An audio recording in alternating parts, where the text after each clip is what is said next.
In our past life, Shin-yun died saving me. With his last breath, he clutched my collar desperately and spoke through gritted teeth, Lin Qingyue, if life could restart, I'd rather have never met you. He resented me for forcing him into marriage using my family's influence. He hated me even more for tearing him apart from his true love, which led to Qin Shuemei's tragic accidental death. To his dying breath, he refused to forgive me, using his death to paint me as a ruthless schemer in the eyes of the world. After his death, my family's Lin group went bankrupt within 6 months under the onslaught of malicious public backlash. My parents became targets of Qin Shuemei's vengeful fans and perished in a staged car accident. Consumed by despair and remorse, I leapt from the rooftop as Shin-yun's parents hurled curses at me. When I opened my eyes again, I found myself back on the day Shin-yun and I registered our marriage. This time, I won't repeat past mistakes. My first priority is to sever all ties between Shin-yun and me, Lin Qingyue. Even if you force me to marry you,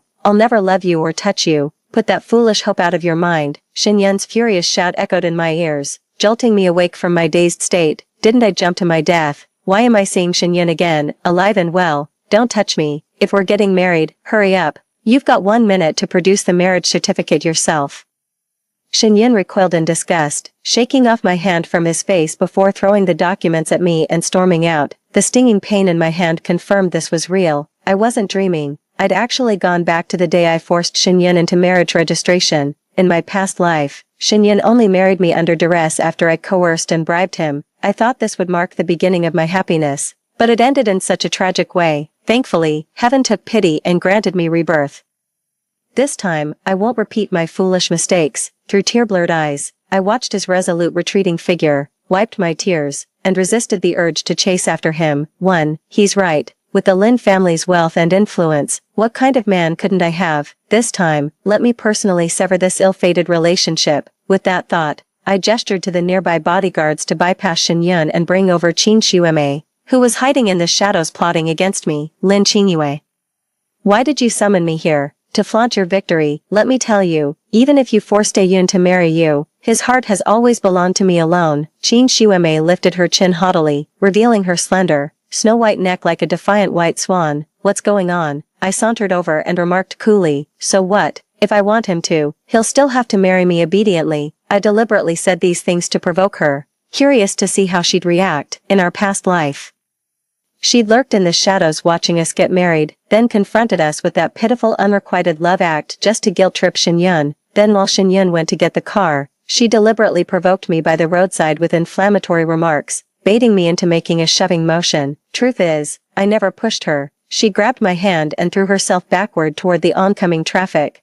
staging the scene to make me look vicious in Shin-yun's eyes. Lin Qingyue, even if you have his body, you'll never have his heart. Don't celebrate too soon, just wait, your day of tears will come. Qin Shuemei never bothers to hide her ugly true colors around me. She wasn't wrong. In my past life, I forced Shin-yun to marry me. On our wedding day, through her schemes, my husband not only called me vicious but even asked why I didn't just die. No matter how I tried to explain, he never believed me. Those curse-like words pierced my heart like a knife, leaving me utterly broken. Even now, the memory still brings pain. After that, he stopped coming home altogether, yet kept appearing on trending lists with Qin Shuemei all year round. Seeing him just once feels like a pipe dream, let alone anything else. This marriage might as well not exist for all the difference it makes. At this thought, I let out a bitter chuckle and exhaled deeply, swallowing a storm of emotions. I looked at her and asked, "Did you bring your ID?" Qin Shuemei clutched her bag defensively, eyeing me with suspicion.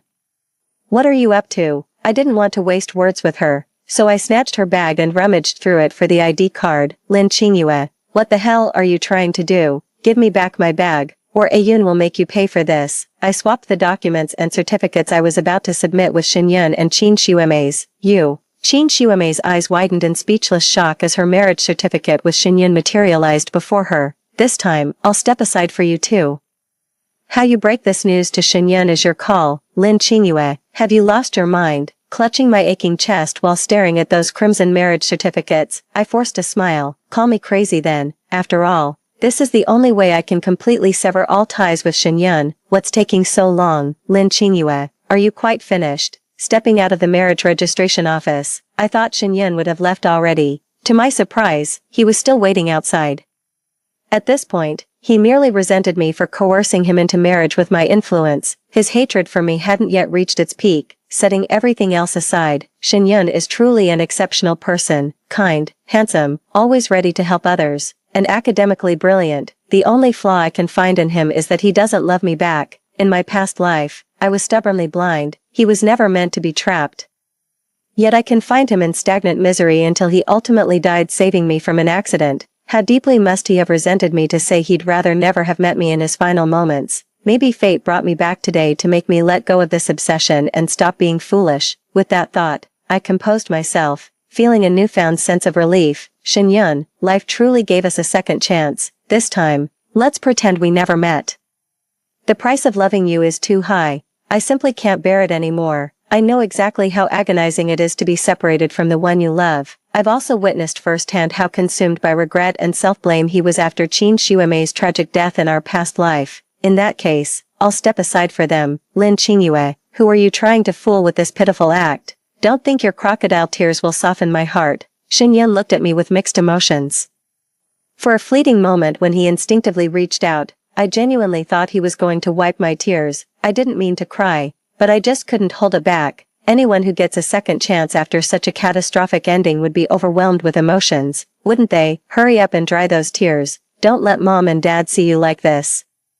Or they'll think I bullied you again. Shen turned away in frustration, clenching his hastily withdrawn hand. Yes, mom and dad are still waiting for me. I can't worry them any longer. The thought of seeing my parents soon instantly lifted my gloomy mood. I completely missed the strange look Shen gave me. What are you doing? Let me hold on to the marriage certificate for now. In a few days, I'll give you a huge surprise. Shen suddenly tried to grab the marriage certificate from me, giving me quite a scare. I haven't figured out how to tell him about this yet, so I'll just head home first and think it over. It's not that I wanted to see it, I just know how forgetful you are. Don't be careless and lose the certificate. I won't accompany you to get a replacement if that happens. Shen spoke irritably, feeling something was off. Got it, don't worry. When the surprise arrives, you'll be thanking me. I don't want your surprises, just stay out of trouble from now on.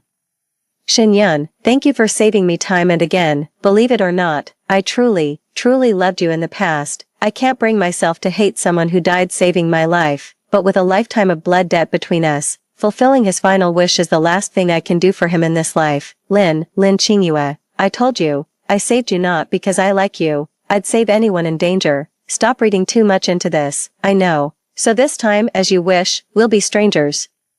When Shen gazed into those dewy, lively eyes, his heart suddenly faltered, as if something precious was slipping silently away. Silence. Little did he know then, that final glance would become the enduring pain of his lifetime. I booked our engagement banquet at Grand Noble Hotel in a few days. Make sure your parents dress formally. I know you dislike publicity, so rest assured only our immediate families will attend. Got it. Are you done? Can you leave now? Shen, visibly out of patience, strode toward the driver's seat. I smirked and walked the opposite way, calling over my shoulder. Shen, this time it's really goodbye, for good. With him still staring in shock, I waved and drove off without looking back. Shen sat in the car, watching the taillights disappear, letting out a bitter laugh. When he walked out of the marriage registration office earlier, the one who always clung to him didn't even chase after him to beg him to stay.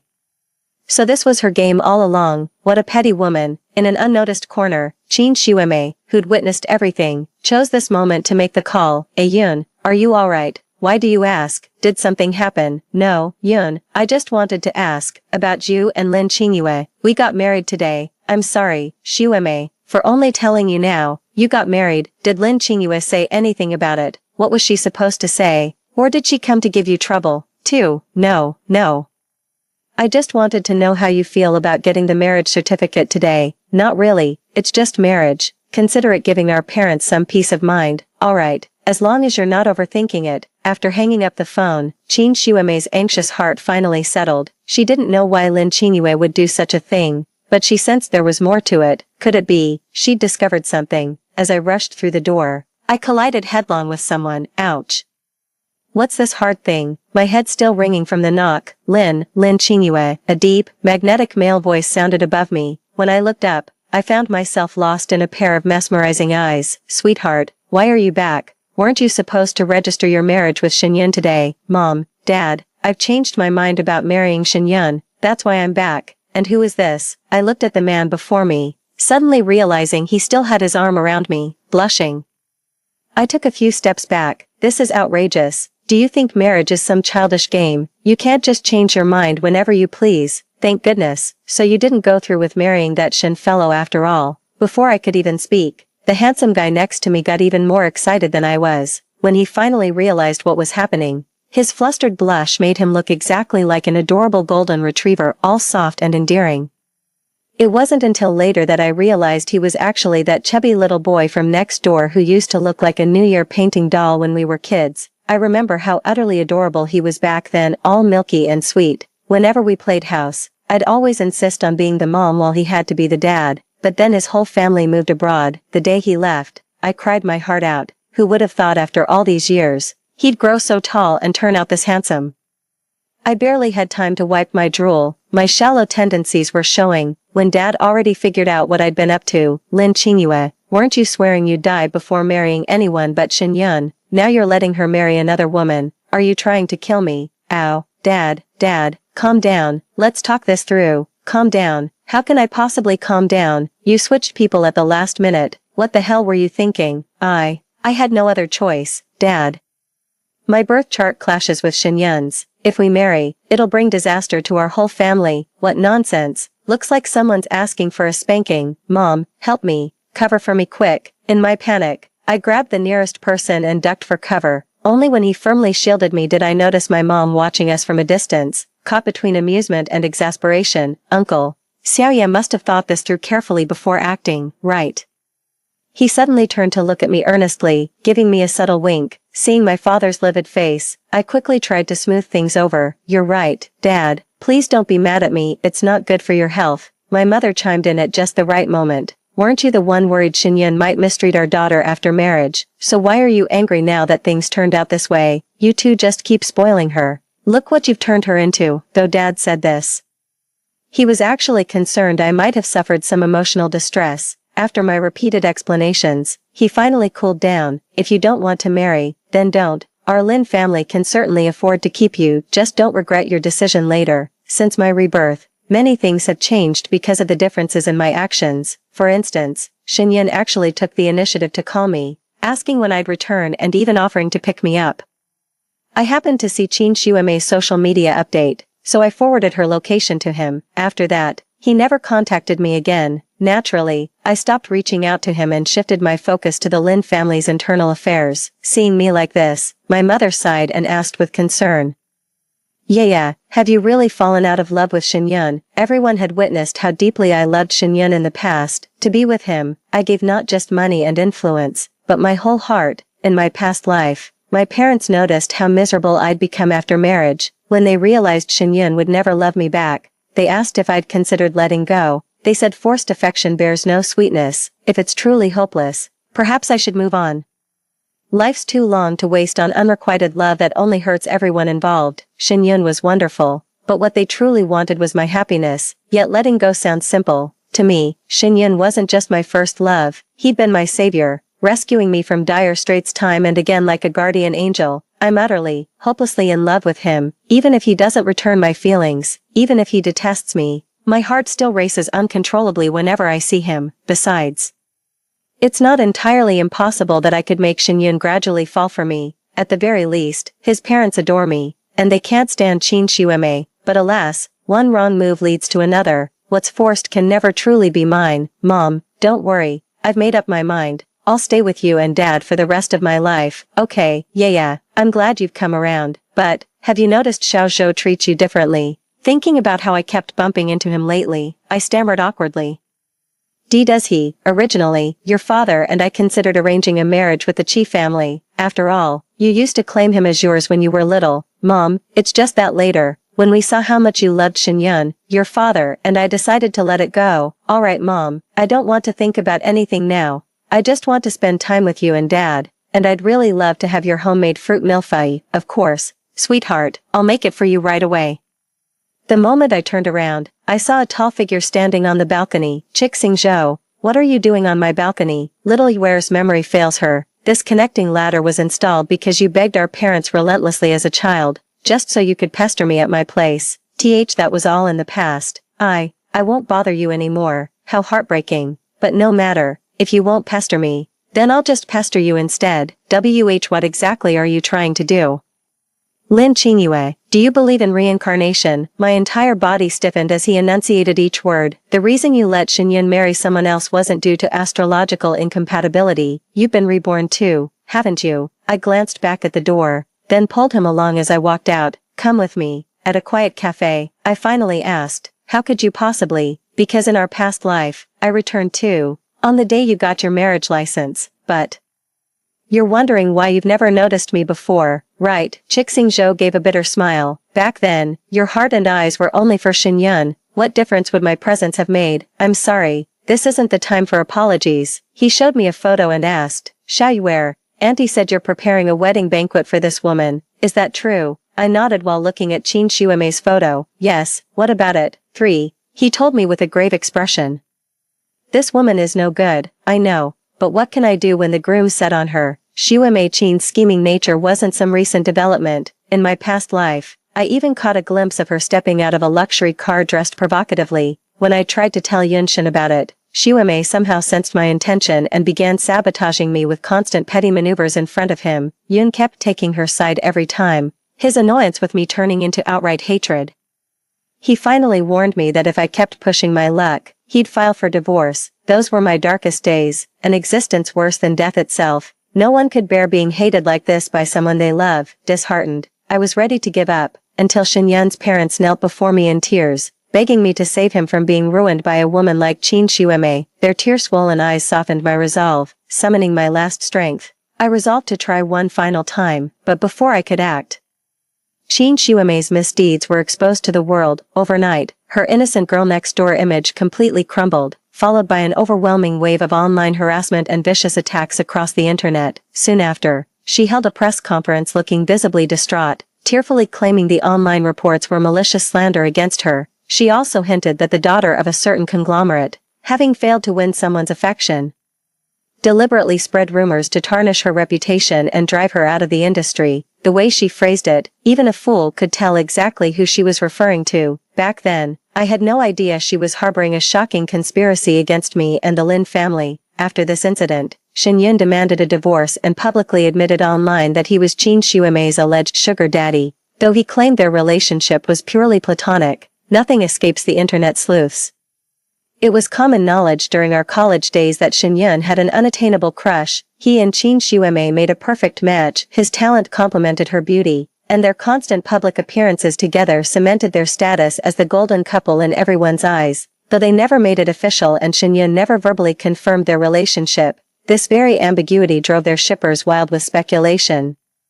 So when netizens dug up that Xinyan was actually married to me, they took Xuemei's previous comments and ran wild with malicious fan theories. My family and I got swept into this scandal, becoming targets of public condemnation. After enduring daily horrors like being pelted with rotten eggs, spat on, and even stalked and beaten, I completely broke down. I called Xinyan in tears, demanding a divorce. I thought he'd agree without hesitation. But he said divorcing during this media frenzy would only fuel malicious rumors about Qin Xuemei. To protect her reputation, he chose to sacrifice me instead. My heart turned to ashes in that moment. All hope for him was gone. The Lin family and I kept facing vicious attacks, yet he never once stood up for me. Ironically, it was an unknown online group called Moon Guardians that quietly spoke up for us. That's when I realized forcing things never ends well. I wanted to end it all.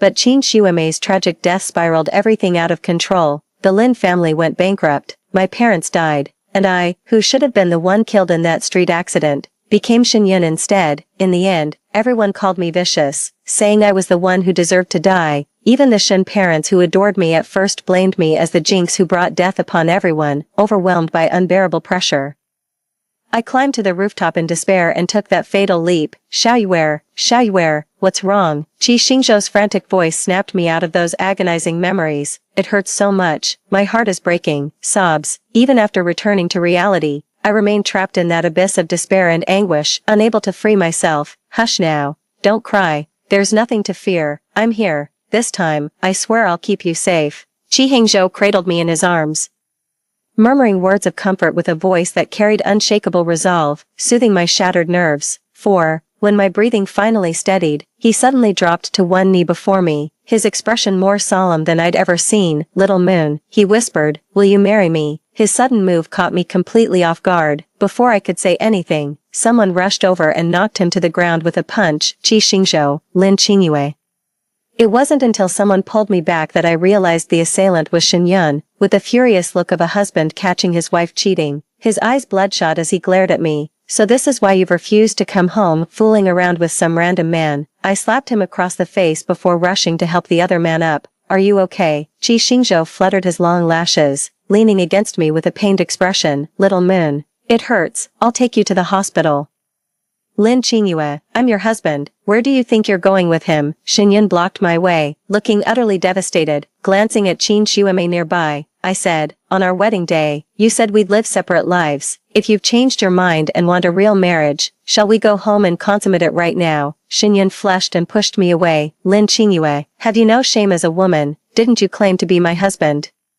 Isn't it only natural for a wife to sleep with her own husband?" Just as Shen Yun was about to speak again, Qin Xuemei cut him off. Not in the mood for further argument, I simply said, "See you at tomorrow's wedding banquet," and left. "Go ahead and cry if you need to. No one here will laugh at you." As we left the hospital, Xingzhou noticed my silence and patted my shoulder. "You look pitiful enough, lean on me if you need to." "Are you serious? I mean what you said about us getting married?" Xingzhou froze mid-step, his expression turning grave and earnest. "My little Yuer, coming back to marry you is what I've strived for across 2 lifetimes." I was shaken by the depth of emotion in his eyes, and finally asked him for more time. It wouldn't be fair to him otherwise. On the day of the banquet, Shen Yun rose before dawn, waiting in the parlor while counting the minutes, his gaze fixed on the door. By 11 in the morning.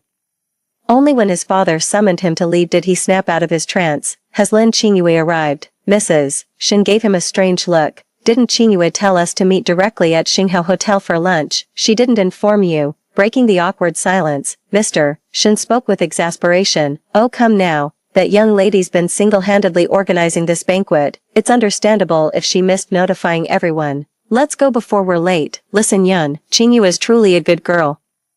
Though she pressured you into marriage, remember our Shen family owes our current standing to her family's support. Don't make things too awkward later, Mrs." Shen had expected her son to storm off in a huff like he always did after such conversations. To her surprise, Shen Yun awkwardly muttered, "Got it, Mom," exchanging a knowing glance. "Mr. and Mrs." Shen smiled in quiet contentment. A mother knows her son best. She could clearly see Shen Yun harbored no dislike for Lin Qingyue in his heart.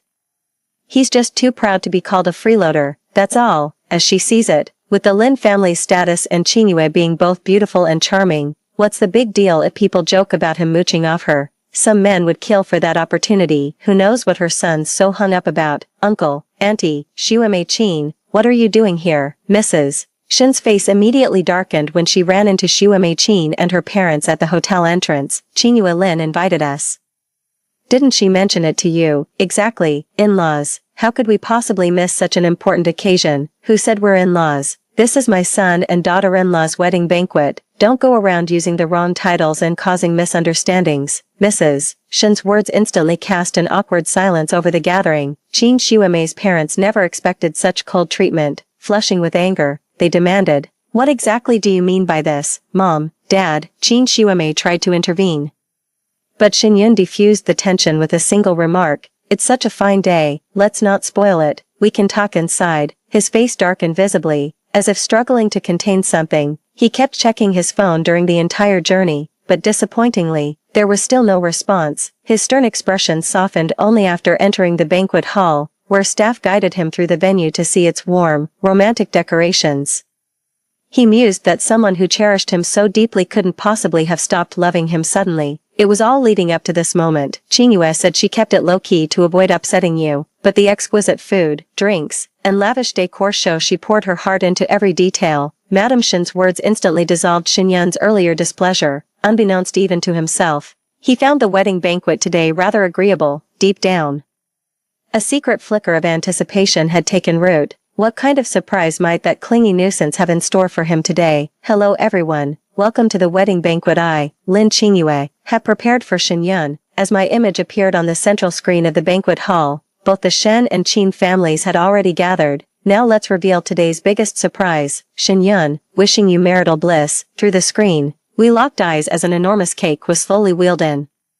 Someone handed Shin-yun a gift box, and only after seeing him accept it did I continue speaking. 5. Shin-yun, I'm truly sorry for all the trouble I've caused you over these years by clinging to you. At least it's not too late to make things right. Today's wedding banquet is my gift to you and Chin Shueme. I know she's the one you love, so I wish you both eternal happiness and a beautiful family. You're finally free. I won't disturb you anymore. The moment I ended the call, I saw Shin-yun running toward me, his face a mask of shock and panic. He must be furious at my meddling. After all, I just made the biggest decision of his life for him. Even if he resents me, I won't regret it. In his heart, Chin Shueme is beautiful and kind. How could he bear the regret of not marrying such a wonderful woman he loves so deeply? Tossing the remote and snapping the SIM card, I turned to Qi Xingzhou. Let's go abroad to heal, not from heartbreak, but soul weariness. I needed proper rest to regain the strength to start anew. Qi Xingzhou indulged my every whim, and that overseas trip stretched into 3 years. 3 years later, I returned as a business tycoon,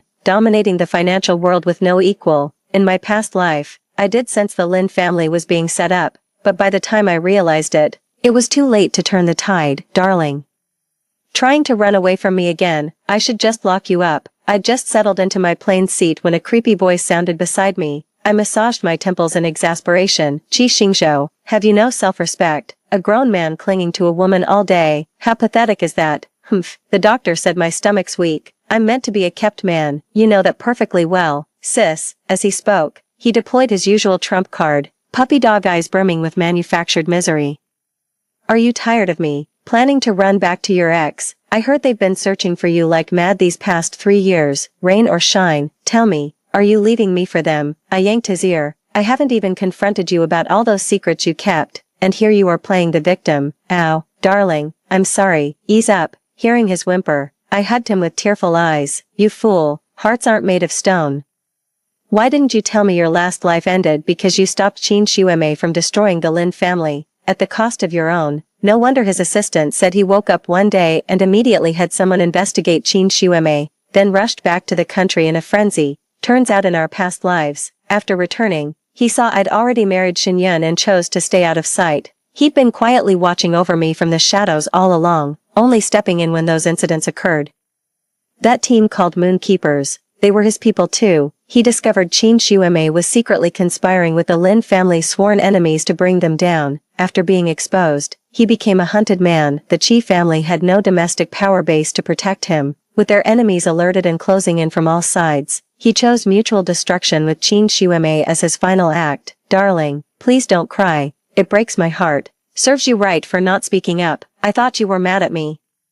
That night when I was drunk, I didn't mean to. I know. I was the one who initiated things that day. Honey, you can hit me or yell at me. Just don't give me the silent treatment, okay? What? Qi Hangzhou finally caught on, gazing at me with those dewy eyes, utterly innocent. For 3 years, he'd been seducing me with these very tricks, until I finally caved. Forget it if you didn't hear me. Pretend I said nothing. Qi Hangzhou, what are you? Let go. Never letting go. Not in this lifetime. My wife finally loves me. I'm the luckiest man alive. Who said I love you? I just felt bad seeing you cry like that, so I gave you a little comfort. The love-struck pup couldn't care less. For a bite of meat, crying was nothing. He'd go even further if needed. Right after landing, we bumped into an acquaintance at the airport. After years apart, Shin-yun had grown more composed and reserved, yet remained just as striking. Honey, you've been staring at that guy for ages. Aren't you worried I might get jealous? As an arm snaked around her waist, the bristling puppy began marking his territory. Stop fooling around. You're yelling at me. I'm calling Mom right now to tell her you're bullying me. Have you forgotten the Lin family motto? Qi Xingzhou. Alright honey, let's hurry home. I'm starving and craving Mom's cooking. She said she made all your favorites. His endless chatter in my ear gave me a splitting headache, leaving no room to mind anyone else. 6. Let's go home already. You're so loud. As I pulled him past Shin-yun, he grabbed my wrist. What are you doing? She's my wife, Lin Qingyue. Shin-yun ignored Qi Xingzhou's outburst, looking at me with a mix of anger, urgency, and hurt. Don't you have anything to say to me? I looked at him calmly. Didn't we settle this 3 years ago? What else is there to say? That was your unilateral decision. Did you ever consider how I felt? Shin-yun actually started crying by the end of his words. And Qi Xingzhou nearly lost his temper again upon seeing his tears. I held him down firmly and said to Shen Yun, Lin Qingyue never regrets her choices, except for loving you. You're the one who said you wished we'd never met. Shen Yun, I'm just granting your wish. I didn't. Those aren't my words, even if you haven't said it now. The day will come when you'll say it out of sheer disgust. Cutting our losses now is best for both of us. No, that's not it. Honey. How much longer are you going to chat with this guy? Hurry home before our son starves. I guiltily swatted away the hand on my belly and walked forward, wondering how he knew I was pregnant. Is it that obvious? The two men behind me exchanged a silent glance, with the feisty younger one ultimately gaining the upper hand. Upon returning to China, the Lin family acquired their rival Hua family's company with absolute dominance. In my past life, Qin Xiuemei was sent by the Hua family to sabotage me, colluding with the mole in the Lin group to bring down the Lin family. After years apart without me as her foil, Qin Xiuemei has long been reduced to a discarded pawn. Rumor has it she still refuses to divorce Shen Yun, since he's now one of Yunqing's rising elites, her last remaining lifeline. But Shen Yun no longer defends her like in our previous lives. His obsession has now shifted to me. The only pity is, with the Qi and Lin families watching over me, I'm protected tighter than Fort Knox. Anyone I don't wish to see won't lay eyes on me again till the day I die, until Shen Yun went berserk, posting desperate pleas online begging to meet me. Before going, I had no idea he'd been dreaming about our past lives. By the time I realized what was happening, Qin Xiuemei had already dragged us to an abandoned house. She'd completely lost her mind. Lin Qingyue, you're the one who drove me to this. How dare you keep living your perfect life while I suffer? Qin Xiuemei, you brought this on yourself when you hurt people first. Let Yaya go right now. Yaya, Shen Yun, I'm your lawful wife. This woman tossed you aside like trash on your wedding day. How can you not hate her? Shen Yunchao looked at me, his eyes filled with deep affection and regret. His eyes red, he began, Yaya, you've actually misunderstood me all along. From beginning to end, you're the only one I've ever loved, in my past life. I admit I initially disliked your bullying, but later, I genuinely wanted to build a life with you. However, Qin Xiuemei ruined everything, creating endless misunderstandings between us. After I discovered what she'd done, I wanted to protect you, but I couldn't stop it. Enough, I don't want to hear it. I cut him off. Even if what you say is true, the one who hurt me the most is you. You claim to love me, yet all I've ever felt from you is coldness and contempt. You enabled her to hurt me and showered her with all your affection. Is this what you call love? No, that's not how it is. Yeah, I was blinded. I didn't realize. It doesn't matter anymore. You said if life could restart, we'd pretend we never met. I hope you'll keep your word. Yeah. Can't you? Just give me one more chance. I truly know I was wrong. After you vanished from the wedding that day, I finally saw how terribly mistaken I'd been. Haven't you said enough? Qin Xiuemei, pushed beyond endurance, brandished her razor-sharp dagger. None of you will leave here unharmed today. Shen Yun, I'm giving you one last chance. Promise to live properly with me from now on, and I'll let you go. What do you say? If you stay silent, I'll kill Lin Qingyue first. No, I promise you, but you have to let her go first. Really, you'd truly let me become your real Mrs. Shen? Yes, release her and we'll go home to live properly together. Qin Xiuemei seemed swayed by his words and began walking toward me. Just as the blade was about to sever the rope, she abruptly changed direction, descending into complete madness. Ha, Shen Yun, do you really think I'm stupid? You capitalists are experts at kicking the ladder after climbing up. You all deserve to die. Especially you, Lin Qingyue. With those words, she lunged straight for my heart with the dagger. Shen Yun's eyes bulged with fury as he broke free from the ropes. A gunshot rang out the instant before the blade could pierce my heart. Then, deafening silence, Qi Hangzhou burst in with his men, trembling as he held me, his voice choked with emotion. Little you, I'm here. I slowly wrapped my arms around him, patting his back to soothe him. The next moment, he burst into tears, sobbing, you scared me to death. Do you have any idea how terrified I was? I sighed helplessly and coaxed him gently. Don't you remember we practiced karate during those years abroad? If it weren't for worrying about your son, I'd have gotten away long ago. The sniffling man looked at me with red-rimmed eyes. I think I just hallucinated. Honey, say that again. Hiss, Chixingzhao. My stomach hurts. Get me to the hospital now. We might lose your son. Xiaoyuer, don't scare me like this. Call an ambulance, quick. After this incident, the Lin family completely eradicated all potential threats. Shen Yun's company was caught in the fallout, forcing him to sell the business and leave Yunqing with his parents. On the very day of my grand wedding with Qi Xingzhou, he had someone deliver an extravagant gift. That jealous someone quietly had it handled to spare my feelings, with gentle breezes and bright scenery. Everything heralds the beginning of happiness. The end. Story 2. Jiang Yanzhou had loved me deeply for 10 years, yet, in the 3rd year of our marriage, he was the one who cheated. Watching him blatantly favor that charming woman in his arms, turning me into a laughingstock among our circle, I decided to let him have his way. The day I got the divorce papers, his tone was filled with regret. If I could go back to being 17, I would definitely not fall for you like a lovesick fool. Neither of us ever imagined that there would actually come a day when we would return to being 17. What was more terrifying was that it was only then I realized the person I truly loved wasn't him at all. 1. Outside the Civil Affairs Bureau, looking at the divorce certificate I had just received a minute ago, and at the man next to me who seemed relieved, I suddenly felt very estranged. 3 years ago, when I had just married Jiang Yanzhou, he happily waived our marriage certificate.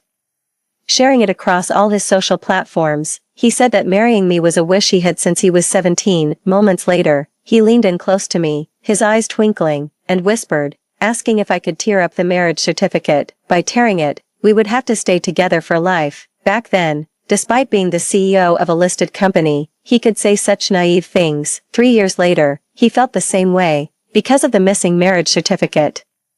He dragged me around for a long time to gather the necessary documents. Even in the sweltering heat, all he thought about was completing the paperwork quickly so he could divorce me, completely ignoring that it was my period, a time he knew I always found difficult. But now, he was doing all this just to justify things to another woman. If you need any help in the future, you can still ask me, Jiang Yanzhou said, turning to look at me.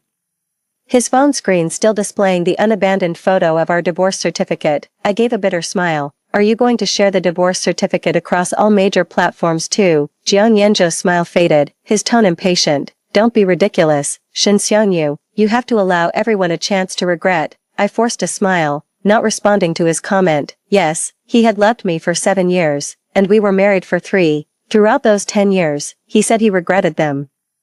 He felt that the years he had devoted entirely to loving me were worthless, because he had loved me for 10 years, and I had only given him 3. I heard that the woman behind him also attended our high school and had liked him since then. Her 10-year unrequited love made Jiang Yanzhou reflect on his own decade. When he tirelessly pursued me, there was someone else deeply worried about him. It was hard not to be moved. So we're divorced now.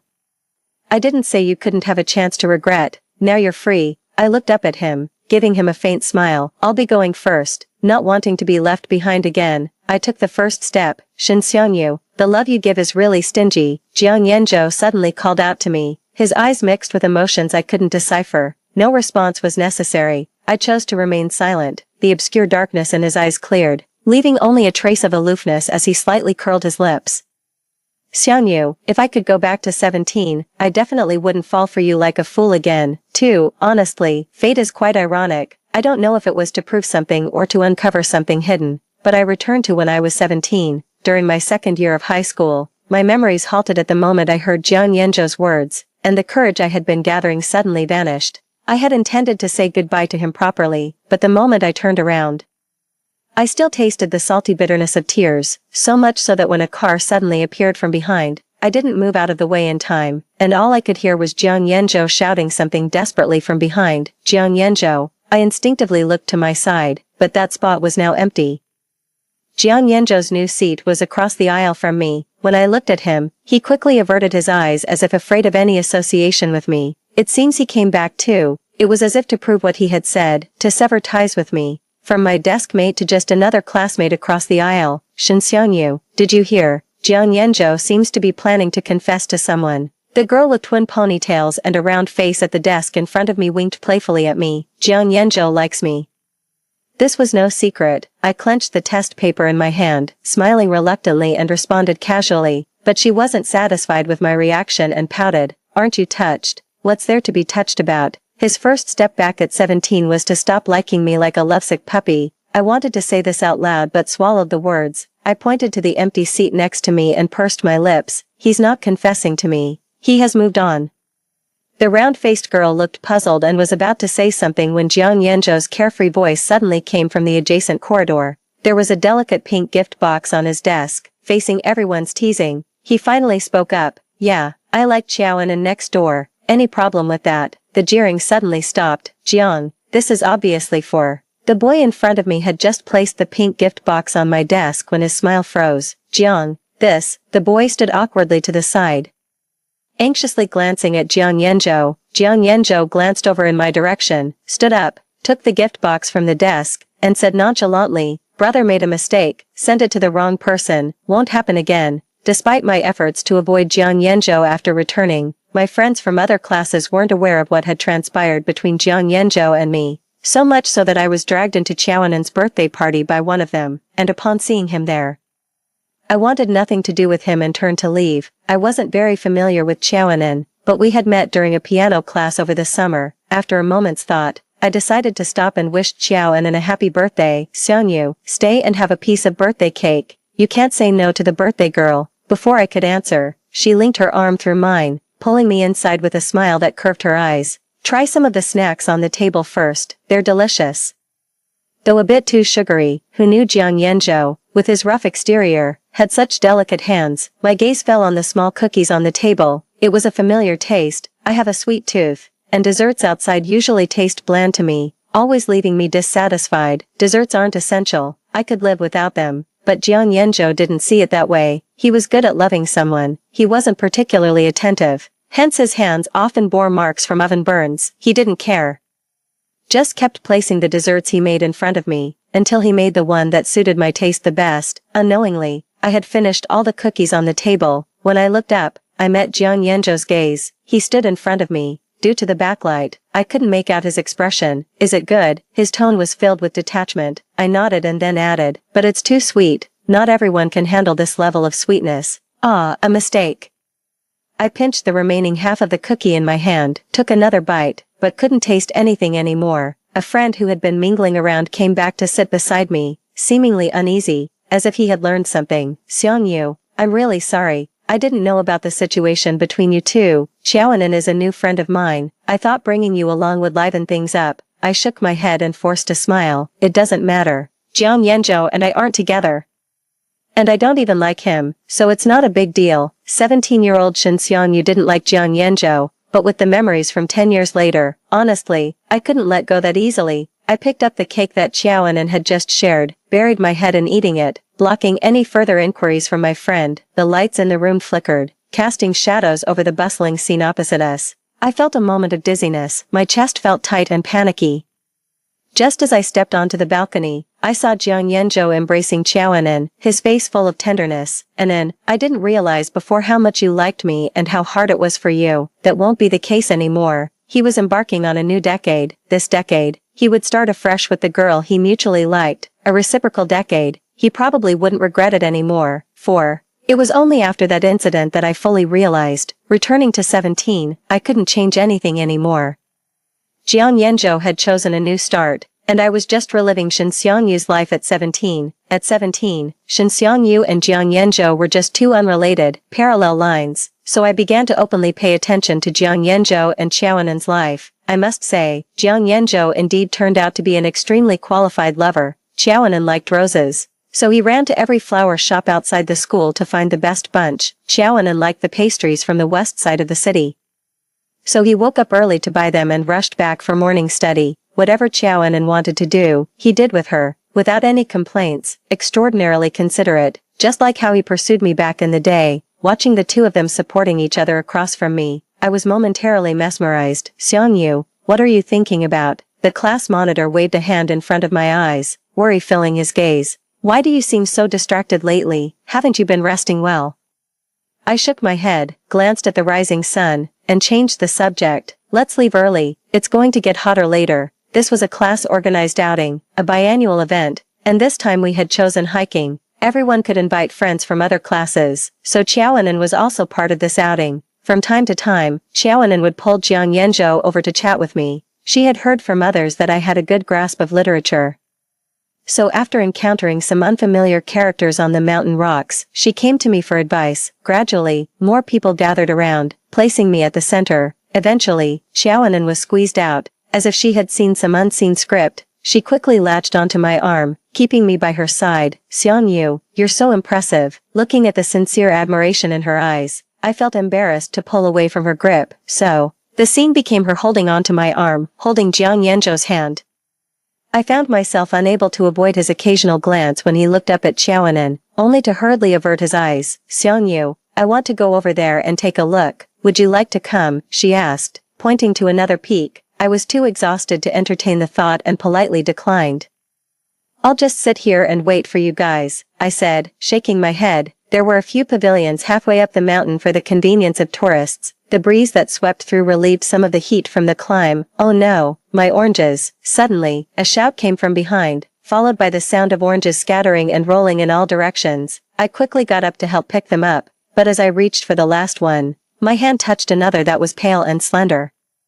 "I'll take care of this," he said, his voice clear and familiar, though I couldn't quite place where I had heard it before. My heart uncontrollably started pounding. Clutching the orange tightly, I instinctively looked up, but my body suddenly froze, rendering me immobile. "Are you feeling unwell?" he asked, bending down to meet my gaze, revealing the face hidden behind his jacket. Fragments of memories rushed forward in my mind. The night after the college entrance exams.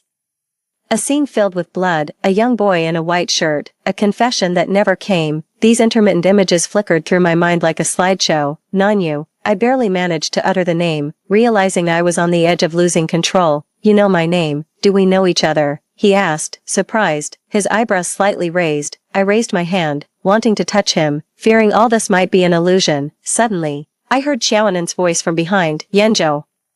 Why do you look so pale?" I didn't realize when Xiaonan and Jiang Yanzhou had returned. Jiang Yanzhou looked terribly pale, a stark contrast to the memories that had just resurfaced in my mind. That summer after the exams, Nanyu had died, leaving a profound impact on me. I suffered from post-traumatic stress disorder that year, avoiding anything related to Nanyu. It was only later that I buried him deep within my heart and completely forgot about him, but as the buried memories re-emerged, I was horrified to realize the person I had fallen for at 17 was not Jiang Yanzhou at all. As for the beginning of my relationship with Jiang Yanzhou, I hardly know where to start. That summer, when I suffered from post-traumatic stress disorder, Jiang Yanzhou stayed by my side. His affection for me during high school was obvious to everyone, but affection is not something that can lead to a happy ending just because one wishes it so. I didn't return his feelings, yet he didn't give up.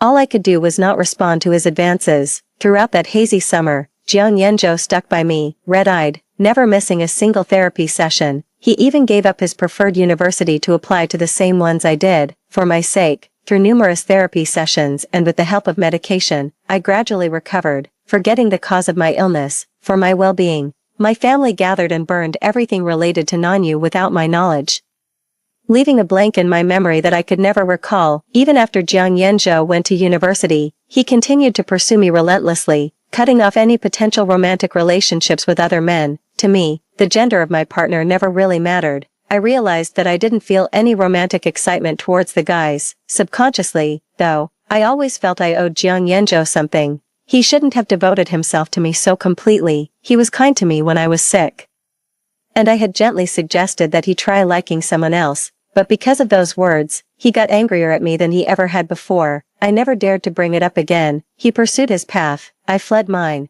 I kept thinking that maybe one day he would start liking someone else, maybe he would get tired of chasing and give up. I swear I've never seen anyone so stubborn and brave. But Jiang Yanzhou pursued me relentlessly for 7 years, with all the big and small things accumulating. Even an iceberg would melt, let alone a person. We skipped dating and went straight to marriage. On the day we registered our marriage, he wore an expensive suit but cried like a child. Yet the man who loved me like that started complaining 3 years later that I took too long to love him back. He began to feel that his 10 years were wasted, so we started arguing endlessly. Things began to spiral out of control, and eventually, he cheated on me like those other men. I heard he found a woman who had liked him for 10 years. I finally gave up clinging to him. 10 years, an insurmountable barrier. During those long nights of deep contemplation, his decision was to leave me, whom he called heartless and ungrateful. Unexpectedly, we both reverted to being 17. He started a new life, finding mutual love with the girl who had secretly adored him for 10 years, and I returned here, searching for the buried past, to save the one I loved in my youth. The main story changed unpredictably after Jiang Yanzhou came back. causing an uncontrollable butterfly effect. Previously, I didn't go on a hike because Jiang Yanzhou had carelessly scratched my leg while moving a table, but this time, without those incidents, I participated in the hike as normal and met Xiao Nanyu earlier. I met Xiao Nanyu, who was supposed to transfer schools the next day and sit next to me. Hello everyone, I'm the new transfer student. My name is Xiao Nanyu.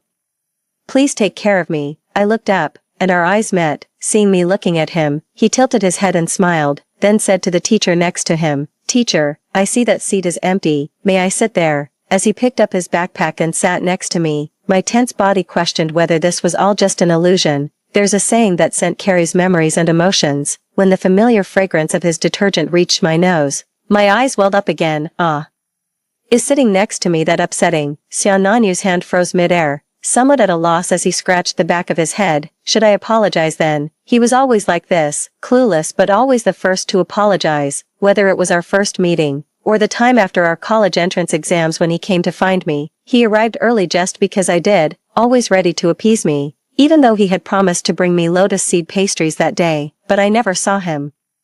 Nor did I get the pastries. A deep sadness intertwined within me almost buried me. I was distracted for the entire class. What broke my reverie was Xiao Nanyu placing a few peach-flavored candies on my desk. "I'm sorry, I don't know why you're so upset, but I heard eating sweets can lift your spirits." He pointed at the candies on the desk, his smile revealing his fangs. All day, I couldn't prepare myself emotionally. I wasn't sure how to start a conversation with him. It wasn't until the hygiene monitor reminded me to clean up in the evening that I remembered it was my turn for duty today. "Xiang Yu, your partner took the afternoon off, so you're on your own tonight. Hard work, huh?" I nodded and waited until the classroom was almost empty before I went to the corner to pick up a broom. "I'll do it." You wiped the blackboard. I haven't scheduled the duty roster yet. Before I could react, a hand reached out from behind me, and Xiao Nanyu took the broom straight from my hand. Just then, a boy drenched in sweat from playing basketball returned to the classroom to grab his jacket and whistled towards the back door. "Jiang, aren't you leaving? Waiting especially for me?" Following his gaze, I saw Jiang Yanzhou standing by the window at the back door. It seemed that he caught my look.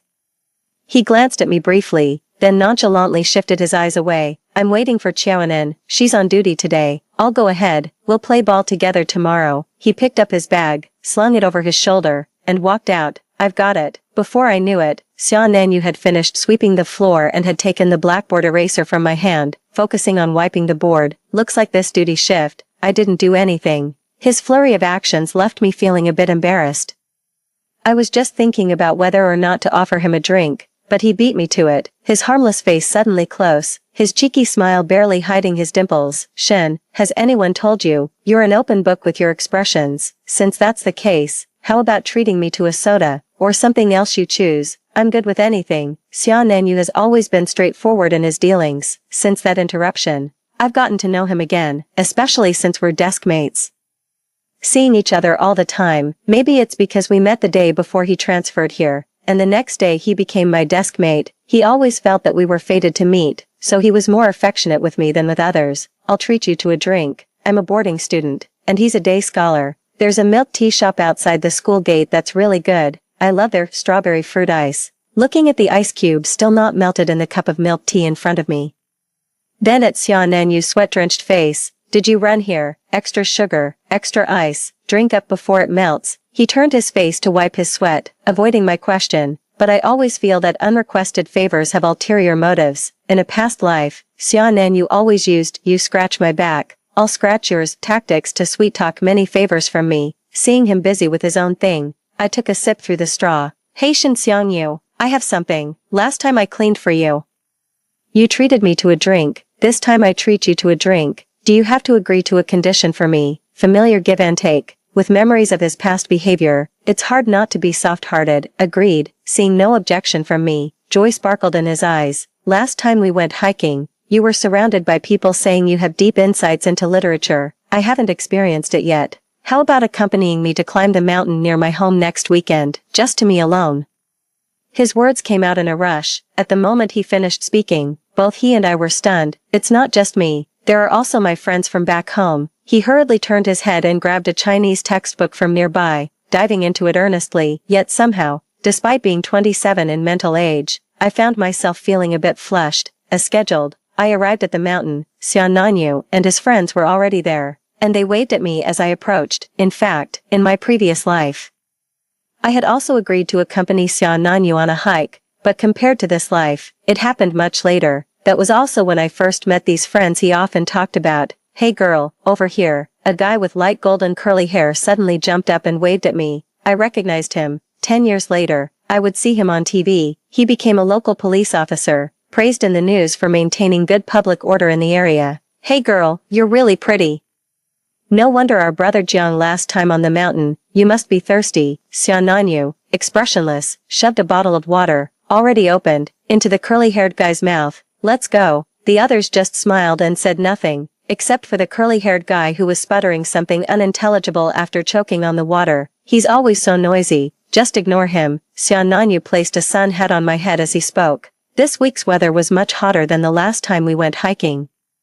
Halfway up the mountain, our water bottles were already empty. Xiananyu sent the curly-haired guy to buy more water at a shop, with one of us taking a detour to the restroom. Only a quiet boy who only spoke to ask about unfamiliar words remained, sitting silently beside me in the pavilion. Seeing me look at him, he suddenly paused while cleaning his glasses and stared directly at me. Just when I thought this reticent person would ask some incomprehensible question, he suddenly spoke up.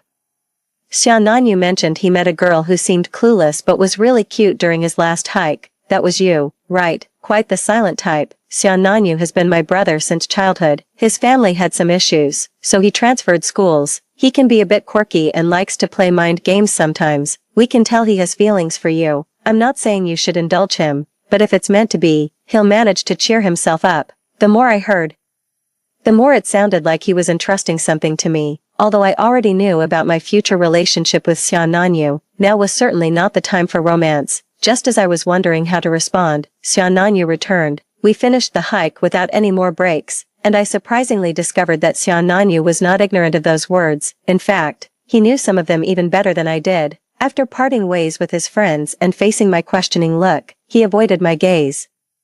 "I'm going to the store to buy some things." After he ran off, I sat down on a bench by the roadside. Suddenly, a familiar voice came from behind. When I turned around, I saw Xiao Anan being held in a boy's arms. They were kissing. Xiao Anan had her eyes closed, and the expression on her face showed she wasn't being forced. She was enjoying it. The boy's eyes looked a lot like Jiang Yanzhou's, but he wasn't Jiang Yanzhou. "Really? You didn't know that Xiao Anan and Jiang Yanzhou broke up a while ago?" The person in front of me saw my puzzled expression, covered her mouth in shock, and whispered, "Xiao Anan was just being spiteful with the guy she liked. It just so happened that Jiang Yanzhou got involved and ended up being her target for venting anger. We all knew about it, but who would dare to say it openly? That'd be like asking for a beating from Jiang Yanzhou's fists. Alright, let's drop it. Don't say I told you." The person glanced in the direction where Jiang Yanzhou usually sat, and seeing that he wasn't there, she turned back around, relieved. At this moment, I couldn't quite decipher my feelings. It wasn't until I ran into Jiang Yanzhou again at the staircase corner. Due to Xiananyu's appearance, I hadn't paid attention to anything else recently. Jiang Yanzhou looked considerably worn out. As he passed by me, his hoarse voice called out my name. "Xiangyu." I regret it again. Feel like laughing. Do you want to laugh at him thinking he had started a precious new relationship, only to end up playing the fool? I opened my mouth, but no words came out. I just felt sad, mixed with a slight gratitude towards him. If we hadn't reached that point, I might have been trapped with Jiang Yanzhou in that twisted love, tormenting each other till old age. There was no way I could turn back to 17 again. I would have completely forgotten Xiananyu, forgotten a lover as insignificant as grains of sand in the gaps of time. He would have been erased without a trace. I moved forward, but what about Xiananyu? Was he destined to remain in that summer after the college entrance exam? Jiang Yanzhou, life doesn't give you many chances to regret. Heaven gave you one. No matter what the road ahead looks like, just keep moving forward. With his head down, Jiang Yanzhou suddenly looked up at me, his eyes bloodshot and frightening. At that moment, he must have guessed that I had returned as well. Only by doing so could I shatter his last illusions, letting him understand how deeply the 27-year-old Shen Xiangyu was hurt by him, that their relationship was already torn into an insurmountable chasm, unable to cross over, unable to come through. "It's not like that, Ayu. I was too jealous. I always wanted you to love me more. I didn't expect things to turn out this way." Ignoring him, I walked past him, around the next corner. I thought I heard his crying. I think the 27-year-old Jiang Yanzhou finally realized that he had misused his love back then, a love even more intense than when he was 17, but repeatedly made mistakes, to the point of no return. That, perhaps, was the best revenge on himself. After the college entrance exam, I plunged into panic again. In my previous life, Xiao Nanyu died on the night he was supposed to confess to me. Before the last college entrance exam, he told me he had something to say after the exam and asked me to wait for him by the small pond near my home. His heartbeat had already betrayed everything, but I obediently nodded, ready to face the confession that would finally tear through the veil. However, as the appointed time approached, I never saw his figure. Already somewhat annoyed, the chirping of the cicadas outside the window became even more irritating, and I couldn't help but call him to hurry him, but I didn't expect that it would be the first time I lost my temper at him, and also his last time soothing me. He had planned to buy some oranges from an old lady's roadside stall, but unexpectedly, he encountered a robber threatening her with a knife and decided to intervene, only for the robber to actually stab him. The knife went deep. Lying on the ground, Xiao Nanyu's body was still twitching uncontrollably, like a dying fish. The blood soaked through the lotus seed pastries he had brought for me, and the flowers next to him had been crushed beyond recognition by the passing traffic. This time, I went to the old woman's stall ahead of time, bought all the fruits on her stand, and sent her home early. I also changed our meeting place to one at least 10 miles away from that street, as time ticked by. When I couldn't help but think about calling him again as the summer cicadas buzzed annoyingly, Xiao Nanyu appeared. The days in summer are long. The setting sun behind him cast a halo around him, blurring his figure, making me squint to see him, until he walked up to me, pulled out the bouquet hidden behind him, and smiled. Looks like someone was getting a bit anxious. I walked around 2 blocks just to pick the peonies you like, but it's still my fault. I need to make it up to you properly. Right, my girlfriend. I enrolled at the same university as Xiao Nanyu. From then on, Xiao Nanyu embarked on his new college life, and I, finally holding the hand of the one I loved, filled the void in my heart and started my own college journey. But for some reason, Jiang Yanzhou also applied to my school. There were better schools he could have chosen for his major. In our past life, he came to this school because of me. But what about this life, setting aside all other reasons? It only meant that he was stuck in place, unwilling to move forward. However, he never disturbed me. Even when we crossed paths, he would just nod slightly and then pass by. I breathed a sigh of relief, but Xiao Nanyu beside me started to make sarcastic remarks. So sour. I wonder where the jealousy is spilling from. It was only after spending a lot of time together that I understood the sarcasm that the guy with the black glasses had meant during our hike. I didn't speak. Alright, I get it. You don't cherish what you have once you've got it. Now you can't even be bothered to talk to me. Fine, fine. I guess you need to give me some cold treatment to cool me down. As his words grew more absurd, I, almost like a thief, looked around and leaned in to kiss him. Then, both of us fell silent. I'd just been reading too many novels lately. Everything seemed to be proceeding by the book, but for some reason, I started feeling anxious again recently, especially this time.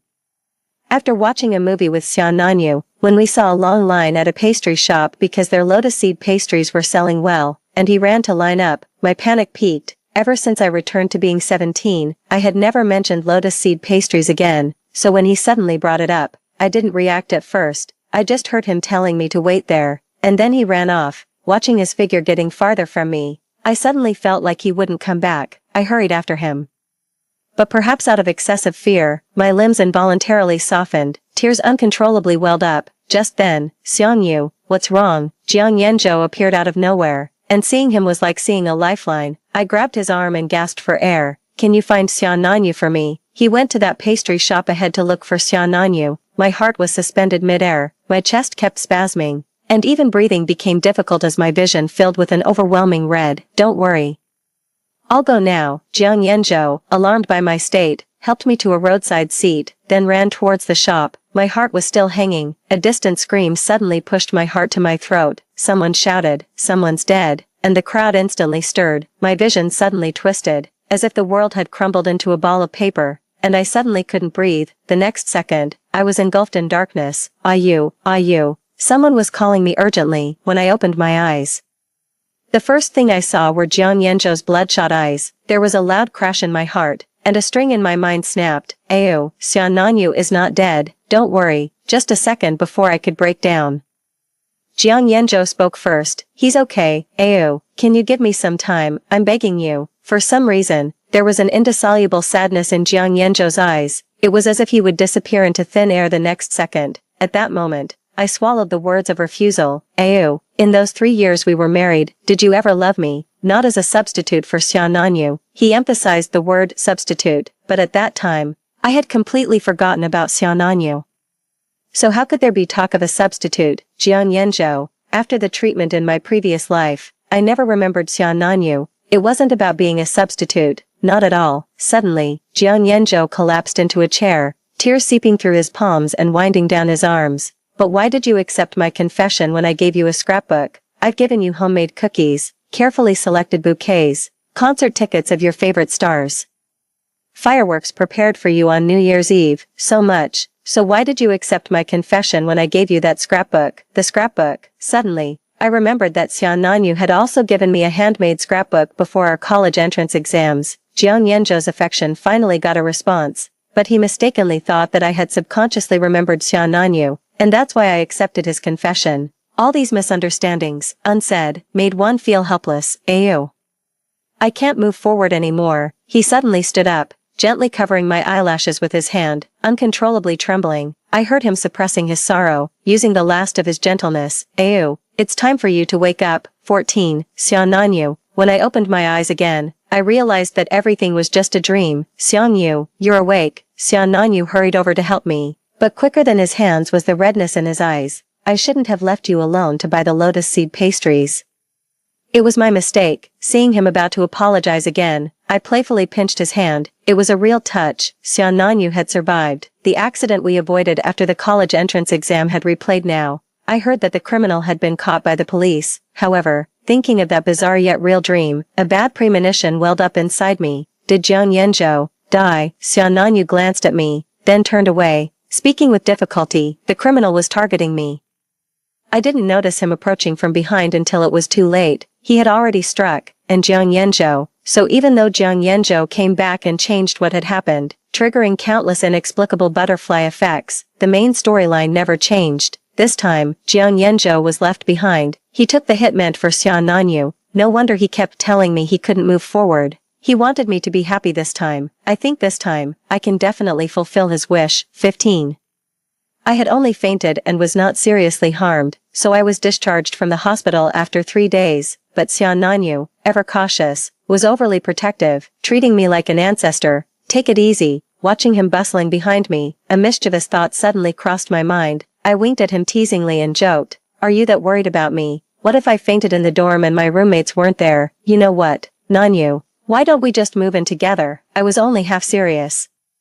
But he fell silent again, his ears and neck flushing red. Oops, he took it seriously again. We didn't end up living together in university, but right after graduation, we started living together without declaring it openly. Being adults, our needs were quite significant, especially since I got back the love I thought I had lost. I only learned to cherish it more, particularly in being overly enthusiastic in certain aspects, like now. He held onto his pants tightly, guarding his belt.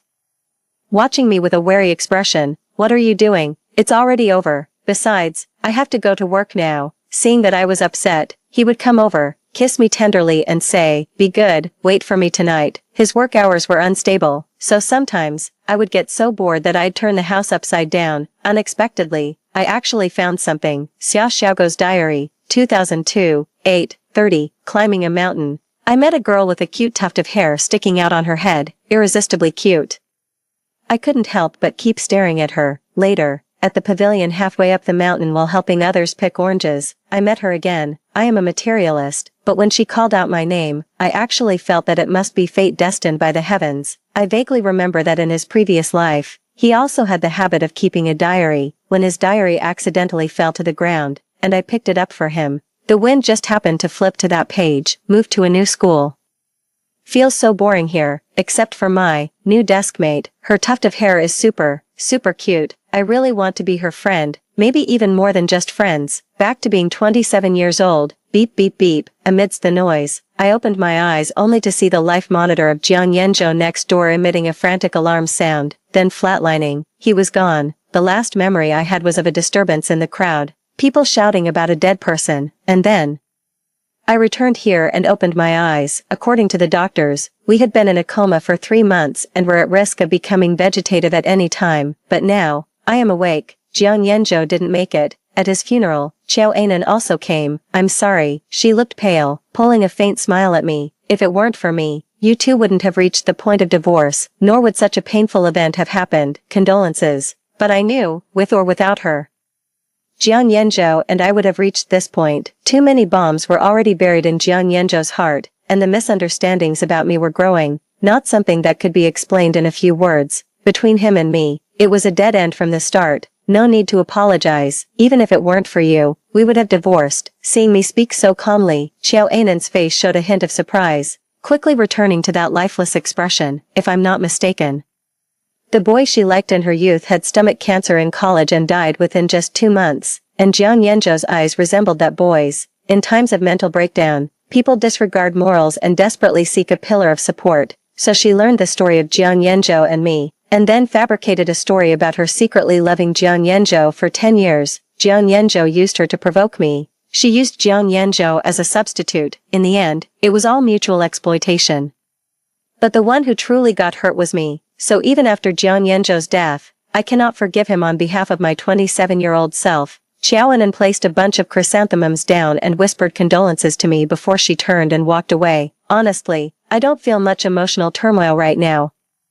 It's because returning to when I was 17 feels too real to be false. If that's the case, then the one who died there was Jiang Yanzhou, and Xiao Nanyu. I dare not think further. Life goes on as usual. I occasionally go to the west of the city to buy newly released pastries, intentionally avoiding lotus seed paste pastries. I also scramble for concert tickets online like other college students, just to see the singers I loved in my younger years, but amidst the bustling crowds, my loneliness becomes even more profound. I miss Xiao Nanyu so much. I don't even know if he survived in the end. If he did, where might he be now? Does he still remember me? Grandma, these oranges smell wonderful. I'll take 2 kilograms. Coincidentally, I ran into the same old lady from when I was 17. Over the past decade, her hair has turned silver, but she remains robust. I think she recognized me. She secretly slipped a couple more oranges into my bag, carrying the bag while walking home.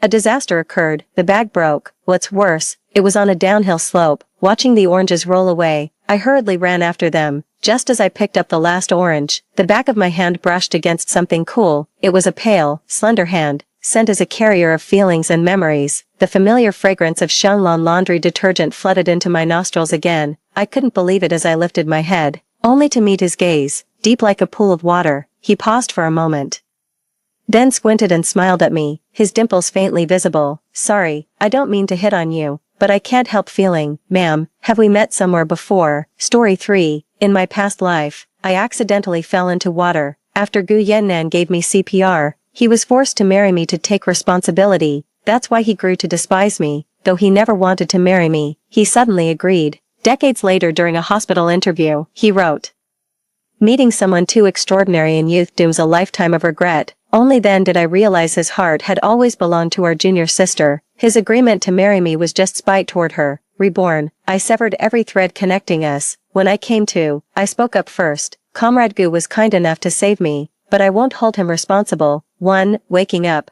I found myself lying in bed staring at a white ceiling, the sharp smell of disinfectant hanging in the air. The sound of an argument reached my ears. "You've taken advantage of my daughter. How's she supposed to marry anyone now? You must take responsibility and marry her." Gu Yannan stood in the corner wearing a white lab coat, his tall, straight figure and handsome face impossible to miss. With his striking looks, educated parents, and prestigious career, he was the most sought-after bachelor in the entire compound. There wasn't a single girl who didn't have a crush on him growing up. When I realized I'd returned to my 22-year-old self, tears of joy streamed down my face. Gu Yannan and I grew up in the same compound, since my father had helped raise his. His family arranged a childhood betrothal between us out of gratitude. My eyes fluttered open, still damp at the corners, as I called out hoarsely, "Mom." Gu Yannan noticed the tears at the corner of my eye and let out a cold laugh. "Auntie, when I performed CPR on Xiaoyao, I wasn't trying to take advantage of her.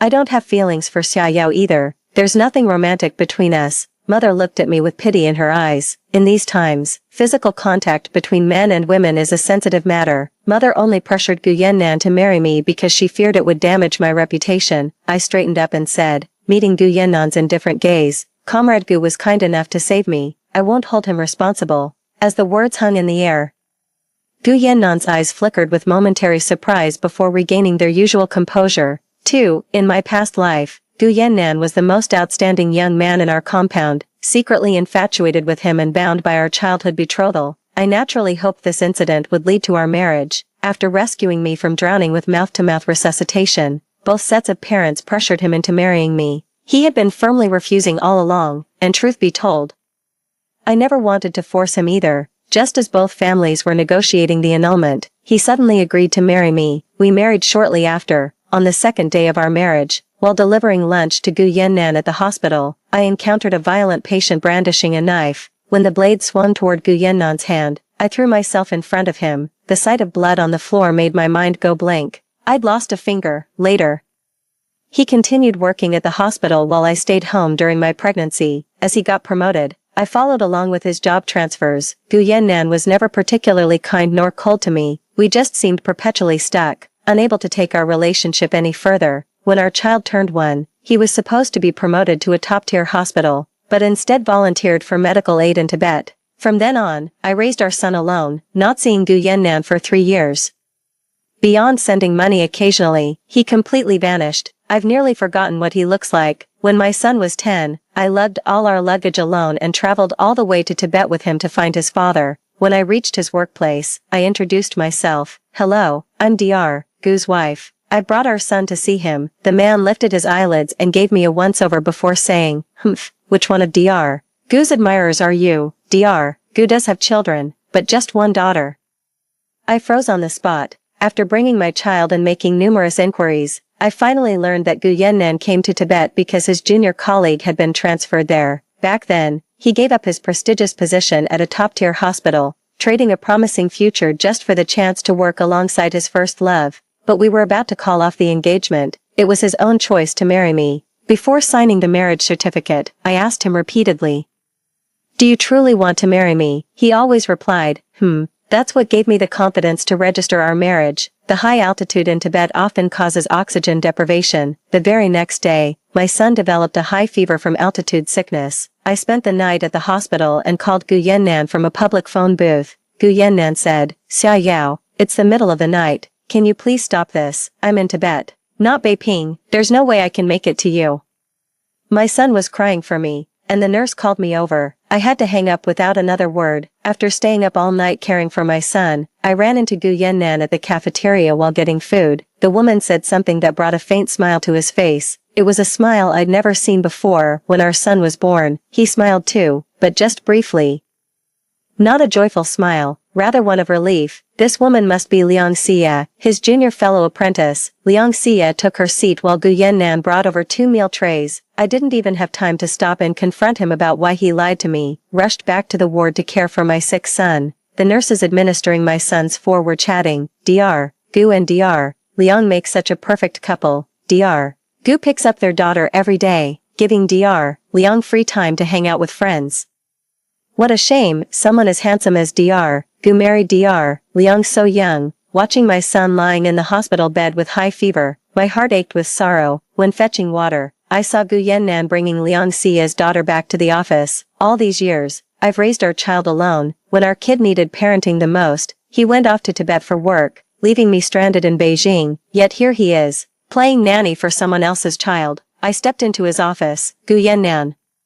He looked up at me with furrowed brows. What are you doing here? Why did you come here? He visited his son in the hospital ward, but the boy didn't even recognize him, just kept calling out, Uncle. But the little girl beside him called out sweetly, Daddy, who's he? I've struggled alone to raise our child, yet here he is playing daddy to someone else's kid. Before coming to Tibet to find him, my son eagerly said he wanted to see what his father looked like, but when we actually met him, his stern expression made my son hide behind me and whisper, Mom, that's not my dad. The next day, he bought train tickets and sent me and the child back to Beijing. During an argument, I learned he only married me out of spite towards Liang Xia. In a fit of anger, he told Liang Xia, if you leave, I'll marry Xia Yao immediately. I mean what I say. Little did he know that this moment of pique would mark his final parting with Liang Xia.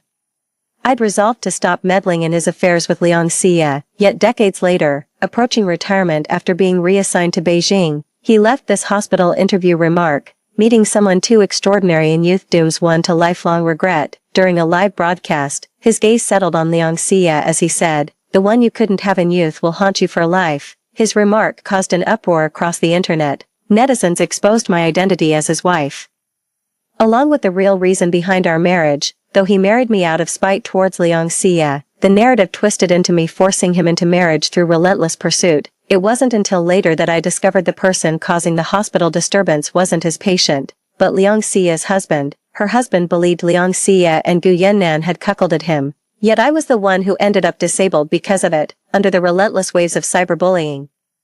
I eventually succumbed and passed away during an illness. On my deathbed, my deepest regret was never divorcing Gu Yannan. Thank heavens, I'd been given a second chance at life. This time, I won't make the same foolish mistakes. 3. As Gu Yannan left my hospital room, Mom held my hand and gently touched my forehead. "No fever, right? You used to be so fond of him, and you even got engaged to him." I looked at my mother firmly and said, "Mom, that's all in the past now. Besides, both Gu Yannan and I have grown up. Childhood betrothals hardly count anymore. At our age, we should be free to choose our own partners. Besides, he already has someone he likes." Mother's eyes filled with concern. "But, he saved you from the riverbank. He kissed you. So many people saw it." Mom was worried that Gu Yannan kissing me would damage my reputation. I held Mom's hand. "Don't worry, Mom, he was just trying to save me. It wasn't a real kiss." Mom sighed. "All right then.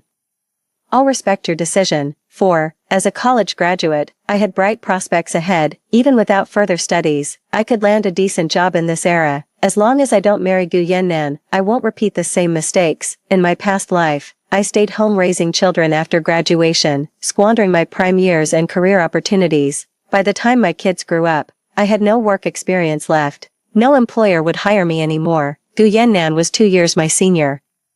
Having already practiced medicine for 2 years post-graduation, his junior fellow student Liang Xie graduated the same year as him. Over these 4 years, I excelled academically, ranking in the top 2% of my major, and earned an exchange student placement. I walked into the teacher's office. "Professor, I've made up my mind. I want to pursue graduate studies." The teacher nodded approvingly with a warm smile. "Ah, that's more like it." On my way back, I ran into Liang Xie. In my past life, I'd never paid her any attention at this point. It wasn't until Gu Yannan left for Tibet that I learned Liang Xie wasn't just his junior fellow student. She was also his first love. Liang Xie was holding a lunchbox when her classmate teased, "You, Dr. Gu is such a sweetheart. He brings you lunchboxes every single day, even with braised pork." Liang Xie lowered her head shyly, cheeks tinged pink. "Oh, stop it. You're just teasing me now." In my past life, Gu Yannan wouldn't even make me a simple bowl of porridge. After school, I went alone to the hospital to pick up my medicine. At the hospital entrance, I ran into Aunt Gu, who was bringing lunch to Gu Yannan.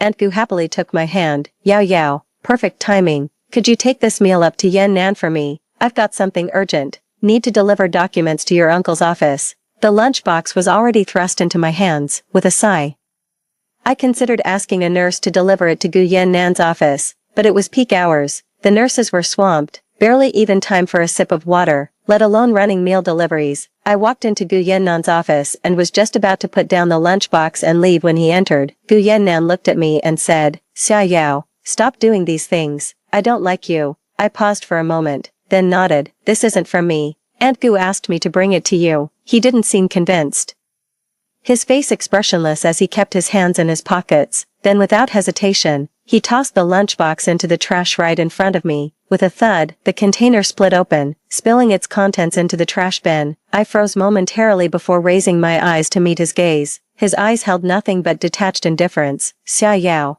I saved you because I'm a doctor, simply fulfilling my professional duty. I don't have feelings for you." I gave a slight nod. "I know." 5.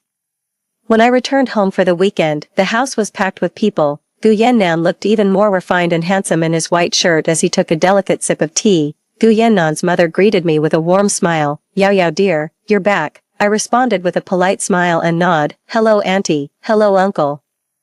Aunt Gu took my hand. "We're here today to discuss your marriage with Yannan. What do you think?" Gu Yannan gave me an icy stare. as if he believed my words were just a tactical retreat. I don't understand why Aunt Gu came to discuss engagement arrangements when I've made it perfectly clear to Mom that I don't want to get married, I replied with a smile. Auntie, I won't be marrying Gu Yannan. Aunt Gu gave an awkward chuckle. Yao Yao. We've heard about what happened between you and Yannan.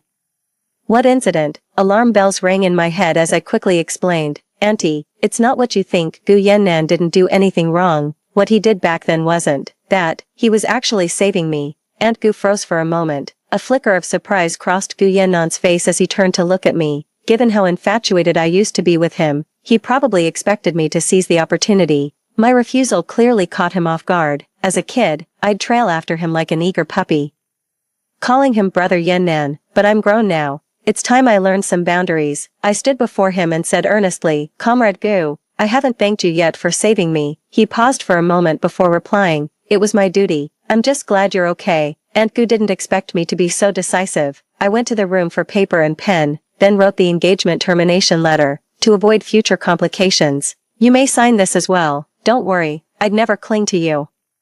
Both sets of parents are watching. Gu Yannan looked at me, took the paper and pen, then paused before signing his name. From that moment on, we went our separate ways. 6. Gu Yannan left my house with the broken engagement letter. I went to school on time as usual. When my roommate found out I got the exchange student spot, she dragged me out to celebrate. Yao Yao, let's go to karaoke. I heard this place is all the rage lately, but I've never been. We arrived to find neon lights glowing, liquor flowing, and private booths waiting. My roommate Ahong was electrified by all the novelty, belting out Teresa Ting's Sweet as Honey into the mic all night. Ahong sported the trendiest pixie cut, her lanky frame wrapped in black leather, towering a head above us. She carried this devil-may-care aura. Many female classmates complimented her on being strikingly beautiful. After she got drunk, I supported her as we left the karaoke bar.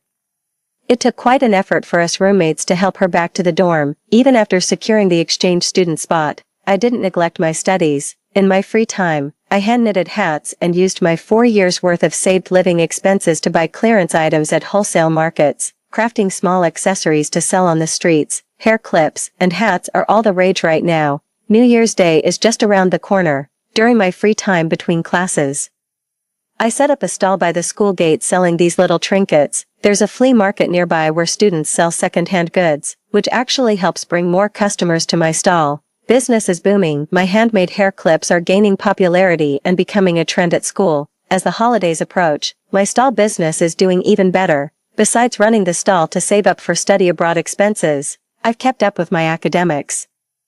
I study during the day and make small accessories in my spare time. My roommate started helping out, so we ended up going into business together, and things just kept getting better. Setting up the stall in the evening. Hey classmate, how much for this butterfly hair clip? Bending over to give change to the last customer, I looked up and said, 50 cents. I only noticed the pair before me when the woman cooed Brother Yannan in that saccharine voice. Straightening up, I locked eyes with Gu Yannan. His gaze shifted between me and the wares on my stall. I gestured with my hands. I'll give you a discount if you want them. 3 for $1. Liang Xia kept her head down while picking. Gu Yannan kept staring at me. After they made their selections, Gu Yannan paid for Liang Xia. Just as I was packing up to return to the dorm, Gu Yannan blocked my path. Xia Yao, what are you doing setting up a stall instead of focusing on your studies? I kept my head down and continued packing. Ignoring him, he grabbed my arm. Xia Yao, say something. I lifted my gaze to meet his eyes. Dr. Gu, didn't you see me setting up my stall here? After packing up, I waited for my roommate to help me carry the things. Gu Yannan asked with visible irritation, are you short on cash? Suddenly, a crisp banknote was thrust into my hand. This money could cover my living expenses for months. Gu Yannan was being remarkably generous. His expression darkened, brows knitting slightly as his voice took on a reproachful edge. Xia Yao, focus on your studies. Stay away from shady places. I followed you all night yesterday. I saw you coming out of a karaoke bar with some guy. I was completely baffled. So what? His thin lips pressed into a tight line. A girl should have some self-respect. I nodded vigorously. You're right. So Comrade Gu, would you mind letting go of my hand? I don't want my classmates getting the wrong idea. Gu Yannan released his grip, his expression turning unreadable. I handed back the money he shoved into my hand. What's wrong with making an honest living by selling things? I'm doing this with dignity. With that, I turned and left. while my roommate Ahong came to help carry my things. 7. Every day after studying at the library, I'd rush to set up my stall, even though my exchange program covers tuition and living expenses. I still want to save up some money to start a small business after graduation. It's winter now, and scarves are selling quite well. I bought some scarves and yarn at the wholesale market, then added 3D floral patterns to make them more appealing to students. I'll head home after selling this last batch of inventory. While running my stall at the school gate, I often saw Gu Yannan bringing meals for Liang Xia. That day, a girl ordered a scarf from me. After packing up, I went to her dorm according to the room number. I waited at her door for quite a while until she returned. After handing her the scarf, I left in a hurry. As I was leaving, I bumped into another girl coming my way. It's Liang Xia. She gave me a once-over. The next day, as I was packing to leave, Gu Yannan was waiting outside my door. 2 girls stood beside him. One is Liang Xia. The other is her roommate, the girl who bought a scarf from me yesterday, Xia Yao. I stopped in my tracks and turned to Gu Yannan. Return Xia's belongings. I looked at him in confusion. What is it? Gu Yannan said gravely. Xia's ring. Liang Xia's eyes were red as she clutched my hand, her voice trembling with tears. Xia Yao, I know about you. You have feelings for Yannan, don't you? But Yannan loves me. You can't do this to me. Please, just give me back the ring, okay? Their conversation left me completely baffled. If you have any issues, you can file a report at the police station. Liang Xia pleaded through tears. Please give me back the ring. I'm begging you. The ring belongs to my roommate. They just left it with me for safekeeping. I frowned and shook off her hand. I didn't take your ring. Gu Yannan stepped between us, looking down at me. Xia Yao, are you that desperate for money lately? Even if you are, you can't do these things. You know that. Give Shiyu's ring back, and I'll pay you. I let out a bitter laugh as I stared at him. Which eye of yours saw me take Liang Xia's ring? Do you have any proof? Gu Yannan was visibly rattled, his thin lips pressed tightly together before he spoke again. Xia isn't short of money, and neither are her roommates. The ring went missing right after you visited their dorm yesterday. I scoffed. How ridiculous. They're accusing me without proof when I never even stepped foot inside their room. Across lifetimes, Gu Yannan has always trusted Liang Xia without question. Liang Xia's roommate lunged for my bags and suitcase, but I held them tight against me. This is outright robbery. Liang Xia pleaded pitifully. Yao Yao, please give me back the ring, won't you? I glanced at them and said, Liang Xia, I've never even been inside your dorm room. Do you have any proof that I took it? Liang Xia paused for a moment before adding, that, you took it when we bumped into each other. Amid the scuffle, Gu Yannan pressed relentlessly. Xia Yao, hand over the ring willingly and we'll let this go. A sharp clatter rang out. The ring slipped out of Liang Xia's pocket. She froze instantly, her face flushing crimson, standing rooted to the spot. She wore a wounded expression. Yannan, Gu Yannan visibly froze for a second before Liang Xia's roommate immediately scooped up the ring. At least it's been found, I scoffed. You owe me an apology, Liang Xia stammered hesitantly. Xia Yao, I didn't mean to. I raised my voice coldly. Apologize to me. Gu Yannan stepped in front of me, his towering frame radiating intimidation. His eyes were icy. Aside from that fleeting flicker of awkwardness, not a trace of remorse remained. Enough, Xia Yao. Xia didn't mean it. I stared blankly at the 3 people before me, feeling sick to my stomach. 8. Coming home and seeing my parents' hair still untouched by gray, I suddenly felt tears welling up.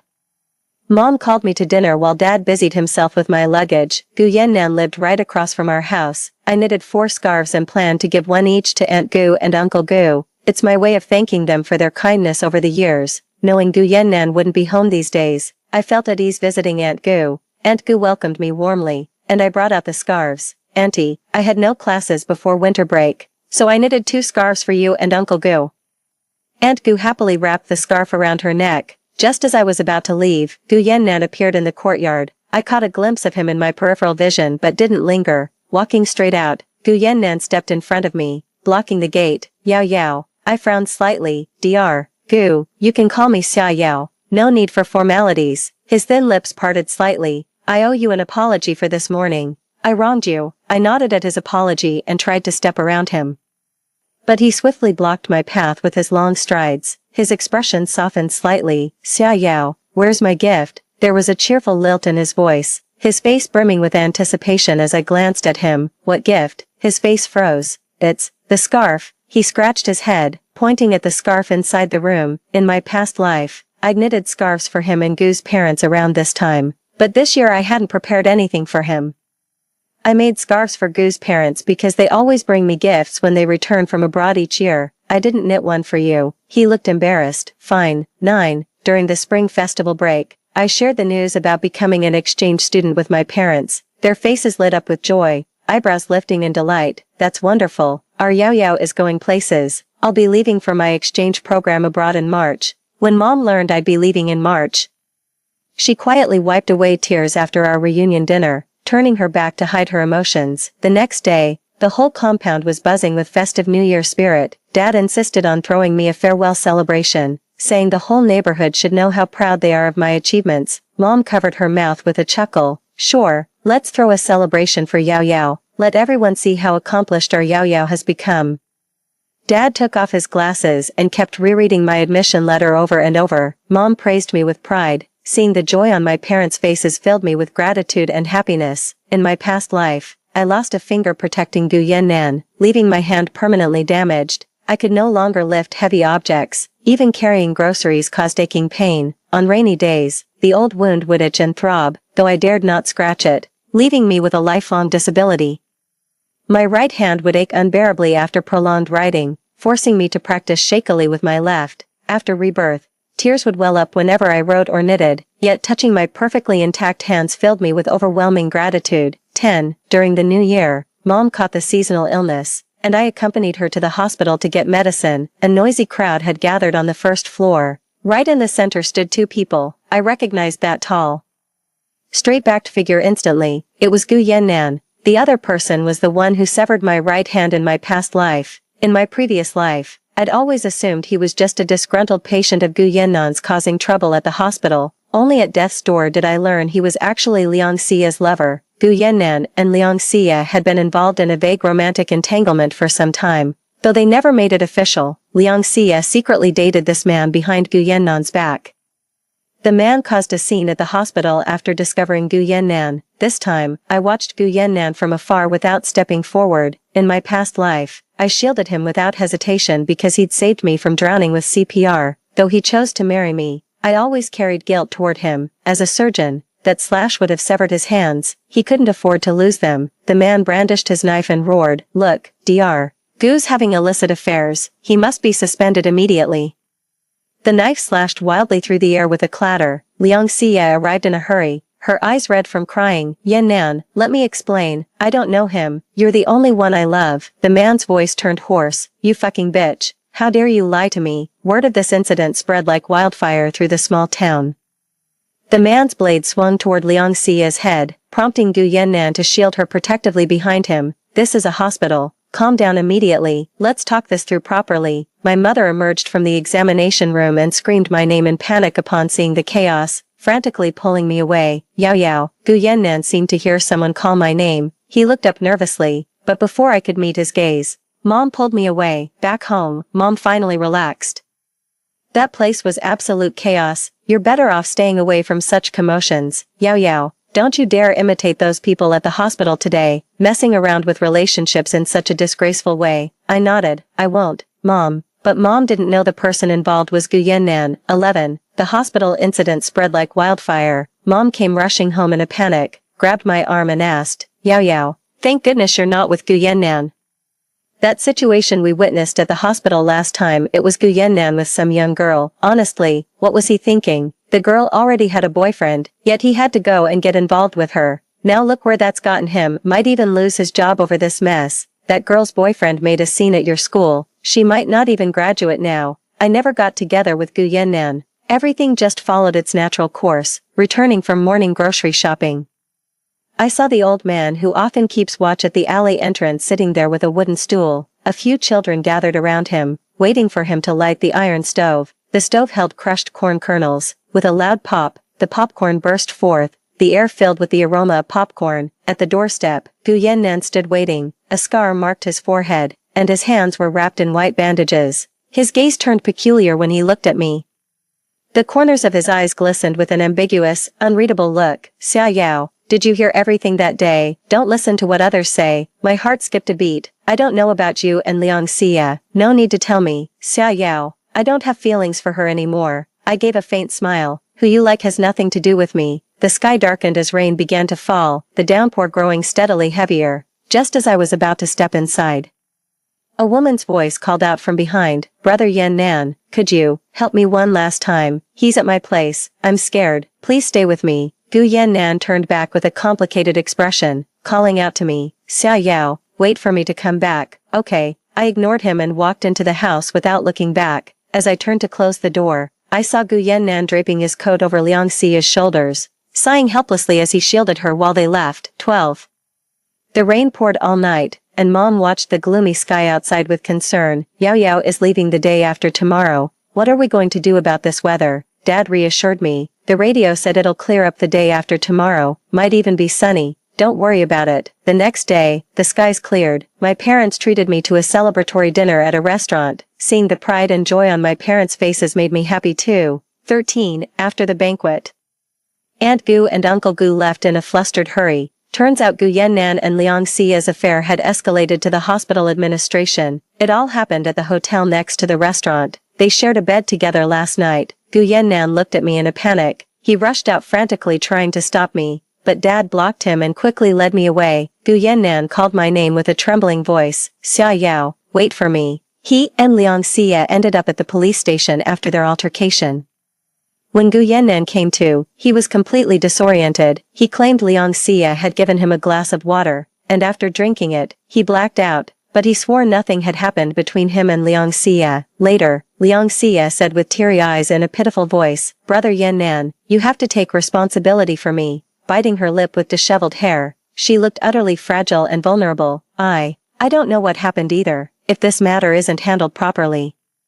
Gu Yannan will lose his job at the top-tier hospital. The institution offered a solution out of respect for Aunt Gu and Uncle Gu. Either Yannan gets fired, or the two get married to settle things. Not marrying would damage the institution's reputation, leaving Yannan with no choice but termination plus a financial penalty. Gu Yannan refused to marry, but Liang Xia stubbornly insisted she'd been wronged. 14. The night before departure, I lay awake, torn between reluctance and anticipation, ready to embrace the new chapter of my life. As I wheeled my suitcase out of the alleyway, a beam of light fell across my face. Gu Yannan stood before me, blocking the light. I glared at him with displeasure. Stubble shadowed his jaw overnight, dark circles bruised his eyes, his nose and eyes were faintly reddened, as if he'd been crying. His voice trembled on the last syllable. "Xia Yao, what if we got married?" I looked at him and couldn't help but find it ridiculous. "What makes you think I'd want someone with such loose morals? A homewrecker who sleeps around?" His eyes instantly dimmed, looking utterly lost. Panicked, he blurted out, "There's nothing between us." Liang Xia admitted she drugged me with sleeping pills, but nothing happened between us. Gu Yannan, I don't like him. What happened between us doesn't matter anymore. I dragged my suitcase forward. A voice called from behind, /Guze, "Do you remember? Guze was our child's name in our past life." My body went rigid, a chill running down my spine. Gu Yannan also remembered our previous existence. /Yao Yao, you knew all along, didn't you? So in this lifetime, you don't want me to take responsibility for you. But Yao Yao, I love you. Trembling all over, I stared at him coldly. Gu Yannan, I don't love you, you disgust me. My life would have been better without you. You're the worst mistake I've ever made. I'd be better off without you. Gu Yannan stared at me, his slightly reddened eyes burning with resentment and despair, his voice hoarse as he clenched his fists. "It's me. I've wronged you and our child," I said. "Don't you dare spread lies. I'm an unmarried maiden. How could I possibly have a child? Your own promiscuity is no excuse to tarnish my reputation." His lips trembled with bitterness before he suddenly crouched down, burying his face in his hands as sobs racked his body. Mom and Dad came running after me, insisting on accompanying me by train and ferry. Snow began to fall as we boarded the ship. A timely snow promises a fruitful year. 15. Living abroad, I occasionally received letters from my parents. Through these letters, I learned that Gu Yannan was ultimately forced to marry Liang Xia. Liang Xia caused a scene at Aunt Gu and Uncle Gu's workplace. Nearing retirement age, the couple's reputation and retirement plans were severely impacted by this incident. Liang threatened suicide, and fearing a bigger scandal, the Gu family pressured them into marriage. Though Gu Yannan was married, the hospital ultimately dismissed him after much deliberation due to his hand injury and the commotion caused by Liang Xia. Given a second chance at life, Gu Yannan fulfilled the dreams that eluded him in his previous existence. Meeting someone too extraordinary in youth dooms one to lifelong regret. Now the very person who dazzled his youth is married to him, yet he finds no joy in it. He got the one who dazzled him in his youth, only to have the rest of his life ruined. Their marriage was fraught with conflicts, often escalating into physical violence. Liang Xia wailed in regret. If I'd known you'd be this useless, can't even hold down a job. I'd rather die than marry you. Gu Yannan squatted on the ground, his face etched with exhaustion. If it weren't for you, I wouldn't have been ruined like this. Liang Xia screamed in rage, her hair disheveled and clothes stained. She dropped out of college to marry Gu Yannan, only to end up jobless, her youthful vibrancy gone. That radiant glow of youth vanished, leaving nothing but bitterness in its wake. Gu Yannan also lost his job at the hospital. The two lived in resentment until one day Liang Xia regretted her choices and reconnected with her ex-boyfriend, cheating on Gu Yannan. Upon learning of this, Gu Yannan showed no anger. He simply filed for divorce. Comrade Gu kindly saved me, but I won't hold him responsible. Yike shines brilliantly at this moment. 16. Gu Yannan side story. In my past life, I deeply regretted marrying Xia Yao out of spite with Liang Xia. I secretly requested a transfer to Tibet to work alongside Liang Xia. When Liang Xia had a child, I willingly helped take care of the baby. Only after being reborn did I realize how much Xia Yao had suffered all those years. She mistakenly thought Liang Xia's husband was a medical dispute patient of mine, having once saved her life. She didn't hesitate to take a knife for me, losing fingers in the process, leaving her unable to lift heavy objects or write for prolonged periods. She raised the child alone. When our baby fell ill during that crucial first year when she needed me most, I was busy tending to Liang Xia's child instead. She came to Tibet with our child who got altitude sickness and a fever, yet I was busy taking care of Liang Xia's kid instead. When Guze saw me, he said, "You're not my dad. I want to go home." Hearing those words, my heart raced with unease and sorrow. Now I'm filled with regret, longing to return to that year, watching her struggle to raise the child from a third-person perspective. My heart ached with bitter anguish. If it weren't for me,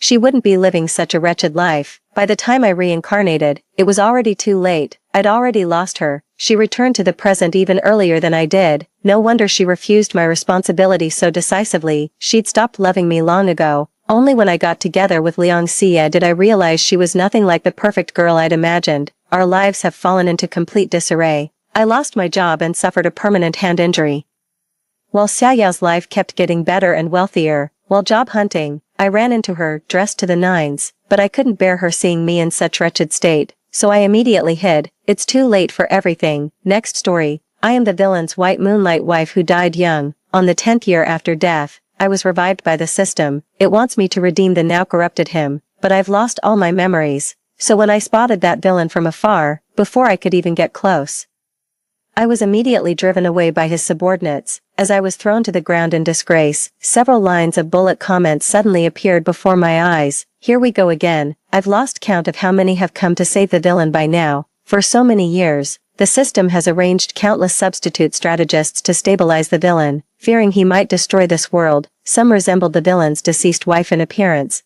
Some matched her personality, and there were even those who came fully prepared with all of her memories. But without exception, they all failed. How many days can such an ordinary one like this last? 1. When the system brought me through, the villain who affects the stability of the entire world line, already 34 years old, with a son around 10 years of age, and I awoke from my slumber, know nothing, remember nothing. I only know my name is Sun Nua, and I'm 23 years old. This was just told to me by the system. Besides that, it repeatedly warned me about how dangerous that villain is. Don't let me be like those past strategists. Just entered this world, and already lost my life. The system said that villain is called Qin Jinnan, standing at the pinnacle of wealth and power in this world. He's cruel and ruthless, like a ferocious beast. The only shred of conscience left was probably reserved for his still young son. I stared at my reflection in the mirror, lost in thought. I just whispered softly, "I don't think I have anything special that would impress that villain." The system watched me in silence. After a long pause, he said meaningfully, "You're the last chance, if even you can't." His words trailed off there.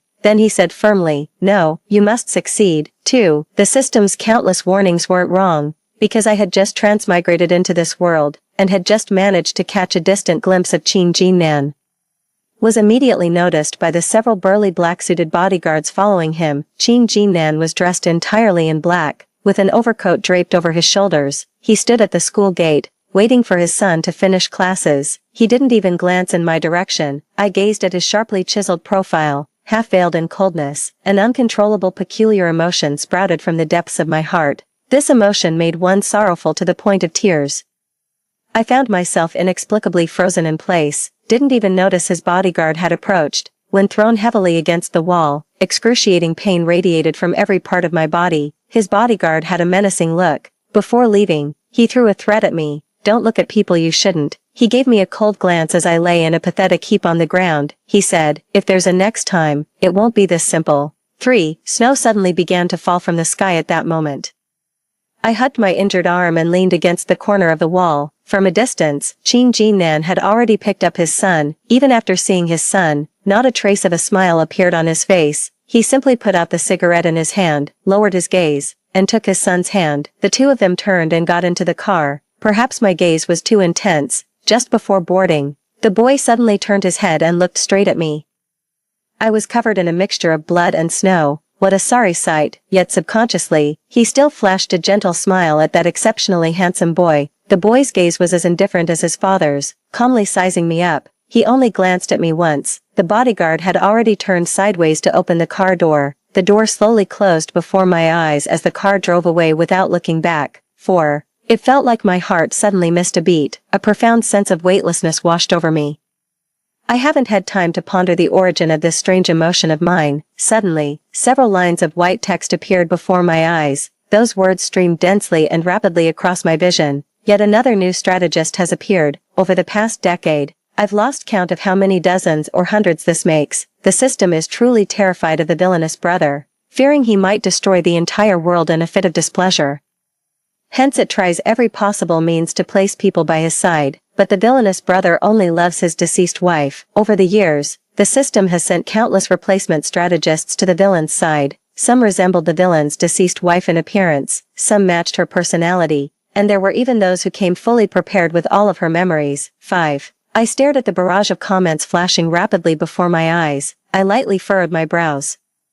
Forgetting even to blink, the so-called villain brother they mentioned must be Qin Jinnan, the one threatening the stability of this entire world, and those veiled strategists from the past are probably the reason why the system repeatedly warned me about Qin Jinnan's danger. The system likely exhausted all possible methods, so why does he think someone as mediocre as me could complete the mission and keep Qin Jinnan under control? As I thought this, the text before me gradually shifted the topic to me. But to be honest, what's kept the villain brother in check all these years was never some substitute or strategist. It must be the son left to him by his deceased wife. His late wife departed without a trace, leaving only this son behind. This is also the villain's sole remaining connection to the entire world now. Otherwise, given the villain's madness in those early years, he might have already destroyed the world and himself, joining his deceased wife in death. That's why every single strategist failed without exception. After all, the deceased wife was the antagonist's white moonlight. She was the only pure land in his heart. The antagonist won't allow anyone to tarnish her by impersonating her face and identity. That's why those imposters died more miserably one after another. What about this one right here? This utterly ordinary, unprepared, completely unremarkable strategist. How many days can she even last? They even started placing bets. I bet on her next meeting with the villain guy. That will be her death day. I'll take that bet. Then I'll follow the bet. Someone else sent a laughing emoji. No, she fell pretty hard just now. Heavy snow started falling again. Whether she can survive this ordeal remains unknown. 6. I lowered my eyes, ignoring the dense text mocking me, only staring at my own bloody wounds. But contrary to everyone's expectations, getting involved with Qin Jinnan again. It was actually his son who came looking for me. I don't know how he found me. All I know is, when I opened the door of my cheap motel room this morning, I saw him standing alone at my doorstep with his backpack, looking at his indifferent face that bore such a striking resemblance to his father's. I gently paused my steps. He slightly raised his head, his gaze fixed straight on my face. "Who are you?" he asked me in a low voice. How strange. He came to my door, but his first question was asking who I was. "My name is Sun Nua." I answered his question earnestly nonetheless. The moment my words fell, his brow furrowed deeply. 7. The white text before his eyes showed no sign of stopping. The moment I finished speaking, they burst into synchronized mockery. Has the system completely given up? Looked for someone with a similar appearance, looked for someone with a similar personality. This is the first time I've so blatantly brought a strategist with the exact same name into the world. The system really isn't afraid of the villain getting angry and throwing a fit. It's practically delivering the strategist right to the antagonist's doorstep, saying, "You want Sunua? Well, I brought Sunua back to you." Unlike those lively, bustling narratives, the boy before me showed not a trace of a smile on his face. He simply stated calmly, "My name is Sun Yen." As he finished speaking, his gaze fixed more intently on me. It even seemed like he was observing, waiting for my reaction. Sunua, Sun Yen, his name is strikingly similar to mine. Combine the content revealed by those white texts. Perhaps, Qin Jinnan's deceased wife was named Sunua. 8. But in my mind, there is only blankness. I couldn't give Sun Yen any reaction she desired. His burning gaze fixed on me gradually cooled. Someone came running hurriedly from the direction of the elevator. The middle-aged man in a suit stood half a head taller than Sun Yen, yet he stopped before Sun Yen, bending at the waist with his head lowered, with a sincere tone. "Young master, the car is waiting downstairs, you'll be late for class." Sun Yen gently lowered her dark eyelashes, as if disappointed, then he turned around neatly and was about to leave, but as he turned, his movements hesitated for a moment, his brows lightly furrowed again. He looked at the glass window across the hallway and said, "You should go get your injuries treated." Following his gaze, I looked at the rough gauze wrapped around my arm and right leg in the mirror. After transmigrating, the system didn't give me any golden fingers. The little money I have left can barely cover food and shelter. There's absolutely no way I can afford hospital treatment. Sun Yen has already left. My gaze swept across the glass window, looking at the blurred reflection of my own face upon it. 9. There's a mottled scar on my right cheek. The system claims I died in a fire 10 years ago. The system's energy is supplied by the world, but the villain Qin Jinnan is vengeful to the extreme. His wife died in an accident linked to the male and female protagonists. Without distinguishing right from wrong, he took revenge on everyone involved in that accident, including the male and female protagonists, the chosen ones of Heaven's will, who had already died 5 years ago, after the protagonists' deaths. The world fell into the grasp of the antagonist Qin Jinnan. Even the system itself was barely surviving. Its energy is always insufficient, so it can only restore my body to about 80% of its original state. My body is relatively healthy, but there are still various unhealed burns of different sizes all over my body. I gazed at the unfamiliar face in the mirror. It was truly an ordinary, even ugly face. To choose me as the strategist for such a villain, I could see no hope whatsoever. No wonder those white words were filled with mockery towards me. 10. But whether there's hope or not, I still have to conquer Qin Jinnan. This is the purpose of the system reviving me. It was also the only way I could keep living. But to conquer Qin Jinnan, I had to first solve my own imminent survival problem. I tried every means possible at the bookstore downstairs from Qin Jinnan's company. Found a job as a librarian, worked the night shift until midnight. The lights in the building across the street were still blazing. I sat on the steps outside the bookstore, opening a boxed meal that had already gone cold. At 12:07, Qin Jinnan's black Bentley glided past my eyes. The Bentley's tinted windows blocked all my view. I knew Qin Jinnan was sitting inside that car, because those white text fragments before my eyes were buzzing with discussion.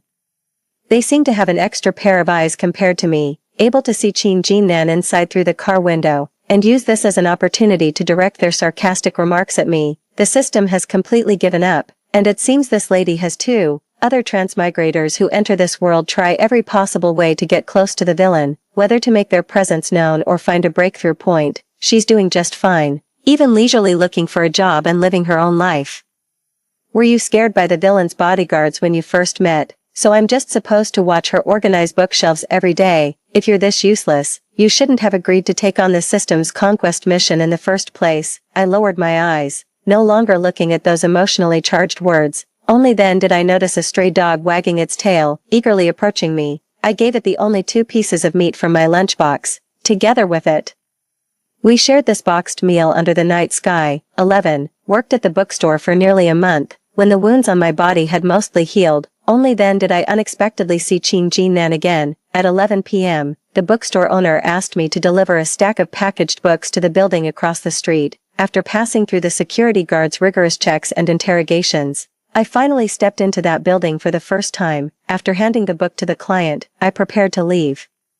The office building was quiet at night, with most people already off work, so while waiting for the elevator, I faintly heard subtle movements coming from the end of the hallway. It sounded like the noise someone makes when in extreme pain. The elevator took forever to arrive. I turned my head and looked toward the end of the corridor. The words before me screamed at me to mind my own business. They even gave me advice, suggesting I take this opportunity to go down to the underground parking lot to lie in wait for Qin Jinnan getting off work, but I could hear that faint, pained, hoarse voice, standing silently in place for a long while. He finally turned and walked toward the end of the corridor. 12. But no one could have anticipated, curled up at the stairwell of the emergency exit, sitting under the pale fluorescent light, was Qin Jinnan. He wore a pure black shirt and dress pants, his shoulders broad and back straight, yet it was an uncommonly fragile appearance. As I opened the emergency exit door, he had already turned his head with alertness. Beads of sweat from intense pain dotted his temples, but the gaze he fixed upon me was filled entirely with indifference and wariness. I seemed to have stumbled upon a scene I shouldn't have seen. My footsteps froze on the spot, yet under Qin Jinnan's gaze, I could only muster the courage to ask, "Should I call a doctor for you?" Qin Jinnan continued staring coldly at me without uttering a word.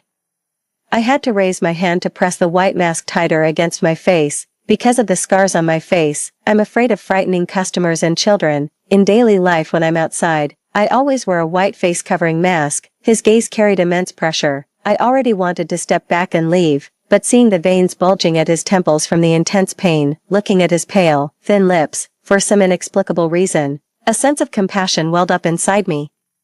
So I still took a step forward and pulled out the painkillers from my pocket. I never went to a proper hospital to see a doctor for the injuries from some time ago. When the pain became unbearable, I relied on chewing painkillers to get through it. The painkillers I always carry in my bag actually came in handy at this moment. 13. Under Qin Jinnan's gaze, I placed a pill by his side. As I turned to leave, he unexpectedly grabbed my wrist. His palm was icy cold, sending chills down my spine.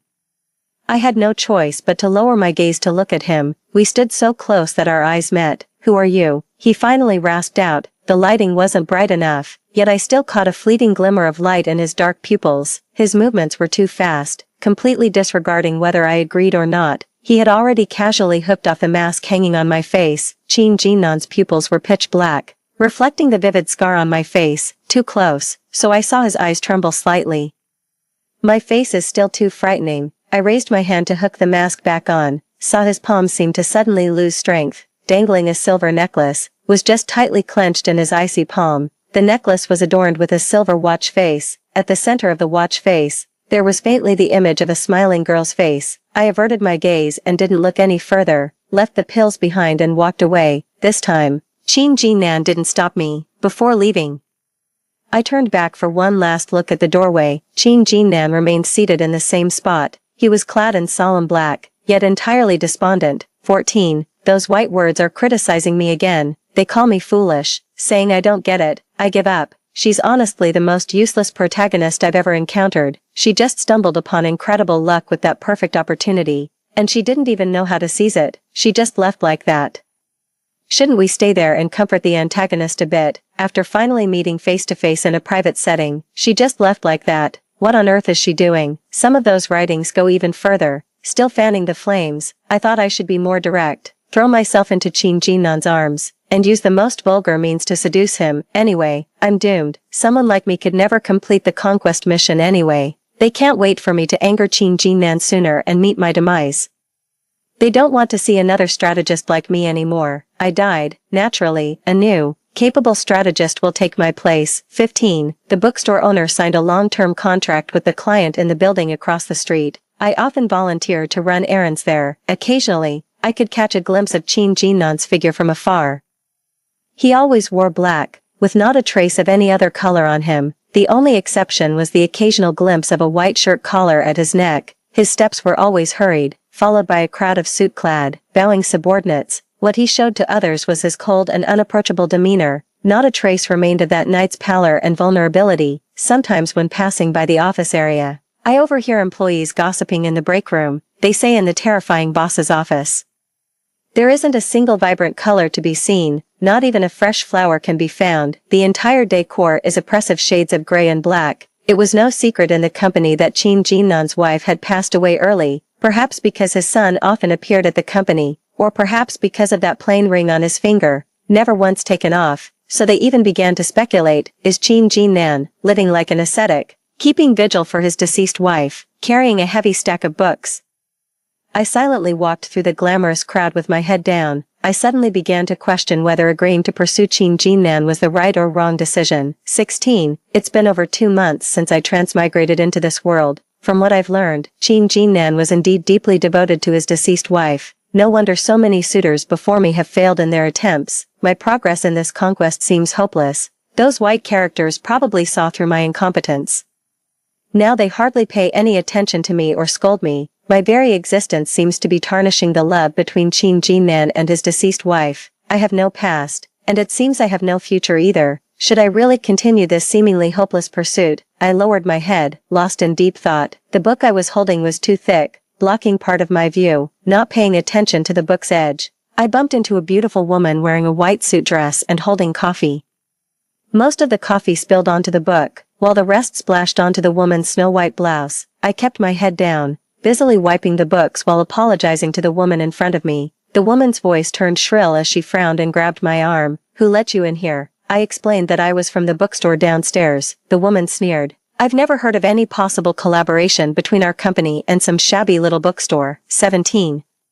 More and more people turned their gaze towards us. Still bowing my head, I kept apologizing to the woman, saying, "Your clothes, I'll wash them for you, or I'll buy you a new one. Can you even afford to?" The woman looked at me disdainfully. Her nails were sharp, easily pulling at my hair and yanking off my mask. The mask fell off, completely revealing my face. At that moment, I heard someone gasp behind me. "You." The beautiful woman in front of me froze mid-sentence. I closed my eyes briefly, raising my hand to adjust the mask, hiding the awkward emotions. "I'm sorry." I bowed my head and apologized to her again. "I'll accept whatever way you want to handle this matter." In the silence of the room, the elevator door suddenly emitted a crisp beep sound. At this moment, the doors automatically slid open on both sides as someone stepped out of the elevator cabin. A tall figure cast its shadow at my feet. 18. "It's the subscription contract I signed with their bookstore." Qin Jinnan's voice was low and cool, devoid of any human warmth, yet at the moment the words fell, it bowed the heads of everyone present. What came to its senses before I did, were those white characters, line after dense line, crowding my vision. But this time, the content of those words was quite simple and uniform, nothing but question marks, filling the entire screen. Which episode did I miss? I was just not speaking. Not dead. Can someone tell me what's going on now? Dylan bro. How did you suddenly appear? No way. I've been watching this lady every day. What else could she possibly be doing that I don't know about? When I looked up in a daze, Qin Jinnan's black leather shoes had already stopped right by my feet. A cold sensation touched my wrist. It was Qin Jinnan suddenly grabbing hold of me. He circled my wrist with a force that brooked no resistance. I didn't dare, nor could I break free from Qin Jinnan's grasp. As I raised my hand, the stack of books I was holding scattered noisily across the floor. I slowly turned my head and found myself lost in Qin Jinnan's pitch-black eyes. He slightly lowered his head, staring straight into my eyes with an intense, profound gaze. But just as I tried to discern the emotions in his eyes, he suddenly turned his head away without a trace. "Same as always, no improvement at all," he said about me. Uttering such words, the hand gripping my wrist showed not the slightest sign of loosening. 19.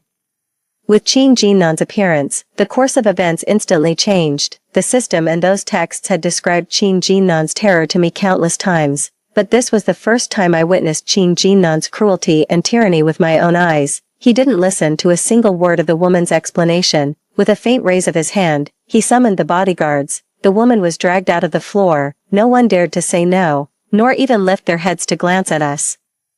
The Qin Jinnan before me was dangerous and inscrutable. I watched helplessly as that woman disappeared from this floor. Raising my head slightly, I saw Qin Jinnan curl his lips into an inexplicable smile. That smile of his was directed at me. His cool fingertips gently caressed my wrist. At the same time, he lowered his head and said to me, "I just got you out of that awkward situation." He asked me leisurely, "How are you going to thank me?" 20. As soon as Qin Jinnan spoke, those white characters once again flooded my vision with uniform question marks. I'd rather believe the villainous brother was possessed than accept he genuinely fell for this woman. Wait, you rejected the beautiful ones, the emotionally intelligent ones, even the one who looked identical to your late wife, and now you're telling me she's special. Why, the key point is, this lady has been here for so long, yet hasn't seriously done a single thing to actively pursue the targets.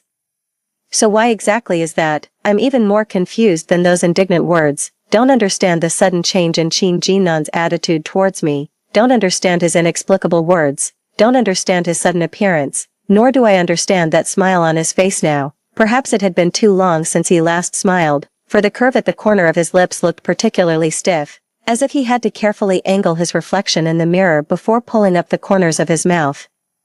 Until he led me into the elevator, stepping onto the 36th floor, I didn't give Qin Jinnan any other reaction. 21. Qin Jinnan's office occupies the southeast corner, with the entire floor opened up, facing the river on two sides. The view is exceptionally clear and expansive, but just as the rumors say.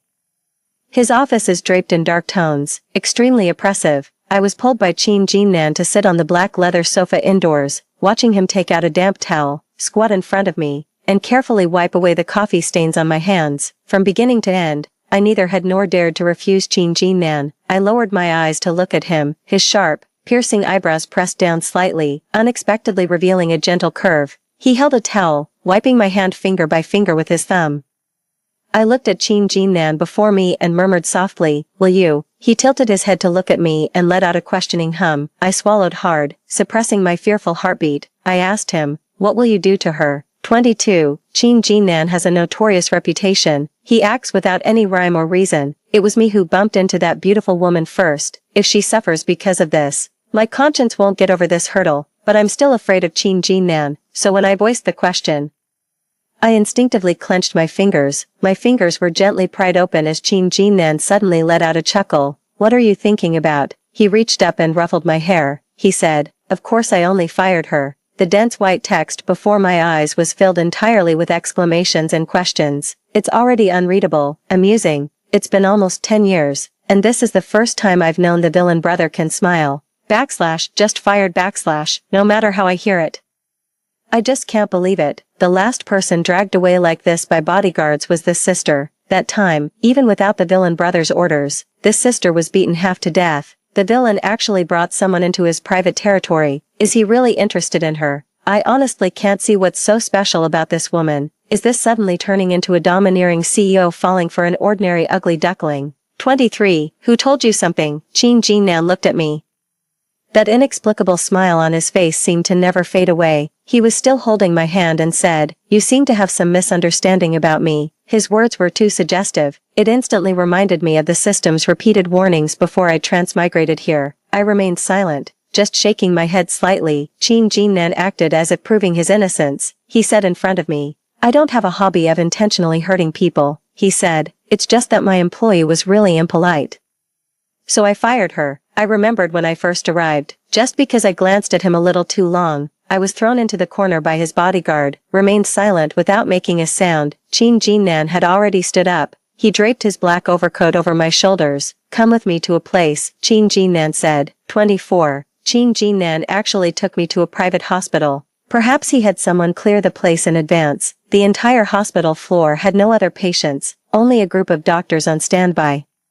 When Qin Jinnan sent me for a full-body checkup, only then did I suddenly realize it had been a long time since I'd seen the original group of bodyguards who threw me against the wall by his side. By the time I finished all the examinations, the sky had turned completely dark. Qin Jinnan was exceptionally patient. He wore just a black shirt, with his overcoat draped over his arm, waiting for me outside the door. When the doctor approached us, Qin Jinnan merely lowered his eyes and rolled up my sleeve. He asked the doctor, "Can these scars be removed?" I looked at my arm covered with layers of old and new scars. The doctor's gloved fingers lightly touched my arm. He pointed at several wounds on my arm. "These fresh wounds can be treated, but the old scars from adulthood." The doctor stopped speaking under Qin Jinnan's increasingly cold gaze, only daring to mumble, Perhaps we still need to discuss some treatment plans downstairs." 25. When we finally left the hospital, I noticed two doctors following behind us. Qin Jinnan held my hand. Noticing my gaze, he calmly explained,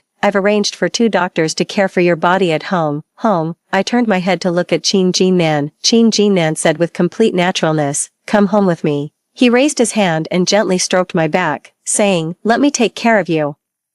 I swallowed with my dry throat and silently gazed at Qin Jinnan. I can't understand Qin Jinnan's actions. His progress is indeed too fast, so fast that I didn't even have time to react. 26. I thought so. and I voiced it out loud. Why? Qin Jinnan smiled. I know the purpose of you coming to my side, coming to this world. He slowly uttered a few words. You're here, to conquer me. My heart skipped a beat. Qin Jinnan indeed knows everything, as if the entire world is under his control.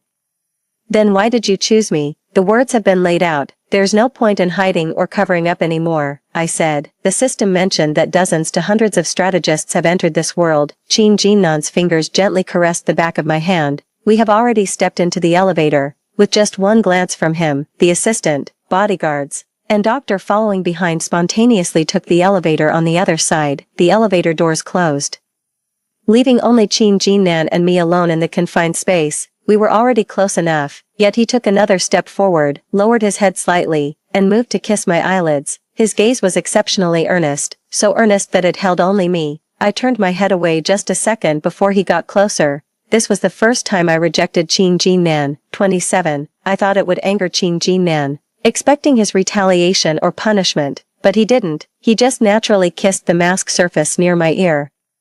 I heard his low voice. Promise, he said, because those strategists are just strategists, and you're just promise. Qin Jinnan uttered these two simple sentences. I was momentarily stunned. The text before my eyes was in complete chaos, dense and countless, a vast expanse of white. Holy crap, after all this cursing, turns out sis was the actual white moonlight. Huh, no wonder the villain dude seemed like he was possessed. So this was the system's final trump card. What about those who previously criticized her for just lazing around after transmigrating? Is there a possibility that even without her doing anything, the villain would come to her on his own? And to top it off, she's the deceased white moonlight. The buffs are stacked to the max. No one knows what method the system used, but it held back for something big and resurrected her in one go. Authentic products are indeed different from counterfeits, even with lost memories and a wounded face. The villain brother could still recognize her. Does anyone still dare to insult her now? Before, they criticized her for being indecisive. Now they praise her for having the kindness of a white moonlight, struggling to feed herself yet still stopping to feed a stray dog on the street. Before you were criticizing them for being inactive.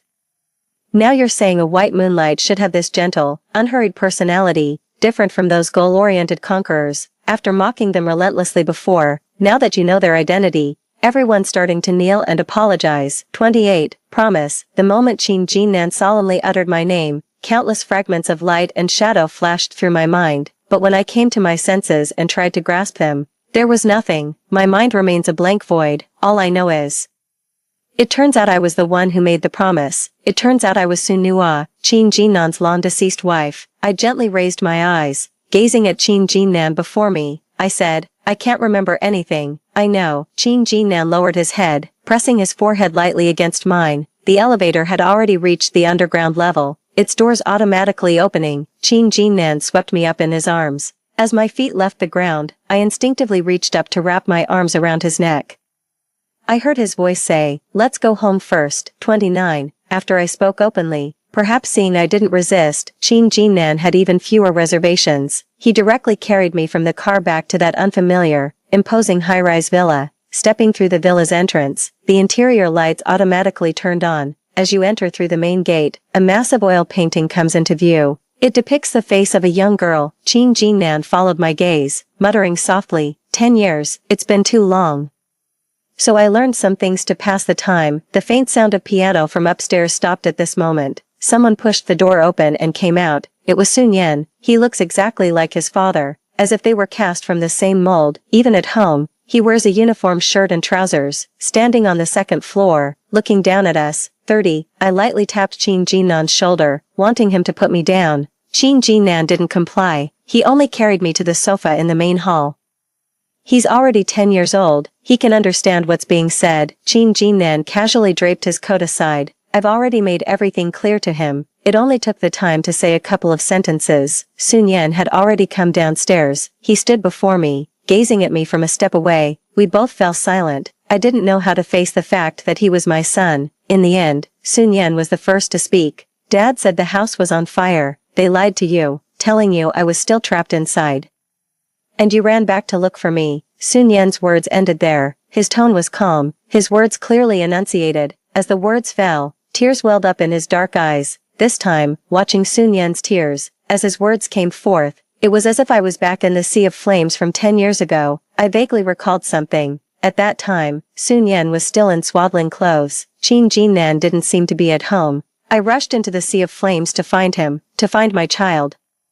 The raging fire and thick smoke burned so intensely I couldn't open my eyes, but I still didn't hesitate to head towards the second floor. A collapsed beam struck my back. The flames licked at my hair and face. I never truly walked out of that fire. 31. Family ties are a peculiar thing. Watching Sun Yan's tears, I couldn't help but cry too. Sun Yan took a step forward and gently leaned against my knee. He raised his hand and, under my gaze, softly removed my mask. He stared at the ugly scar on my face. His fingertips lightly touched it. "Mommy," he called out, looking up at me. My tears wouldn't stop. Bowed her head and embraced his slender back. Sun Yan, calm and steady, personally raised by his father, in my arms. He burst into loud, wailing sobs. Throughout the process, Qin Jinnan remained seated by my side, keeping watch over me. "Look at me quietly and intently, until you hear my suppressed sobs." Only then did he raise his hand to pull Sun Yan away, saying, "Your mother needs to rest now." 32. At night, I sat by the headboard in the master bedroom flipping through Sun Yan's old photos. Qin Jinnan raised him very well. From birth to now at 10 years old, there are documented photos every year. Qin Jinnan came out of the bathroom. He directly lifted the blanket and sat beside me. I shrank my legs slightly. He had already raised his arm to embrace my waist and back, pulled me into his embrace. "Do you know when I confirmed it was really you?" I tilted my head to look at him. "At midnight on the 23rd last month, you were feeding a dog outside the bookstore," Qin Jinnan said. "As the car drove past, I only caught a glimpse of your profile. For nearly 10 years I'd felt no emotional fluctuations, but in that instant, my heart raced so violently it nearly burst from my chest." Qin Jinnan rubbed my hand. "But the system is restless. These past 10 years, I've made sure it suffers. While it constantly sets traps for me, I fear it's all a fleeting dream. Or perhaps just a reflection in water. That's why I recognized you. But I didn't dare approach you, afraid that if I got closer, you'd disappear." Qin Jinnan's arms were long and strong, encircling my waist. I leaned passively against his shoulder, glancing at him sideways. I whispered, "So, that night in the company's emergency stairwell, you did it on purpose." Qin Jinnan didn't deny it at all, admitting it straightforwardly. "I knew it was you, but I was too afraid."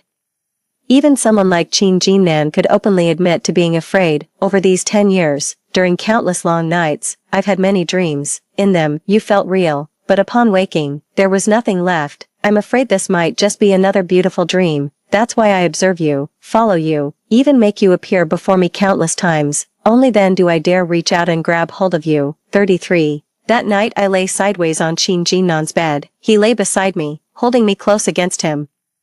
The moonlight was bright, seeping through the window cracks. Qin Jinnan held me as we gazed at the moon together. "The stray dog you used to feed, I had someone take it home. It's kept outside the courtyard now. If you like, you can visit it tomorrow." Neither of us felt sleepy, so he was talking to me intermittently, muttering incessantly, as if trying to make up for 10 years' worth of unspoken words. He spoke of how he had raised Sun Yan.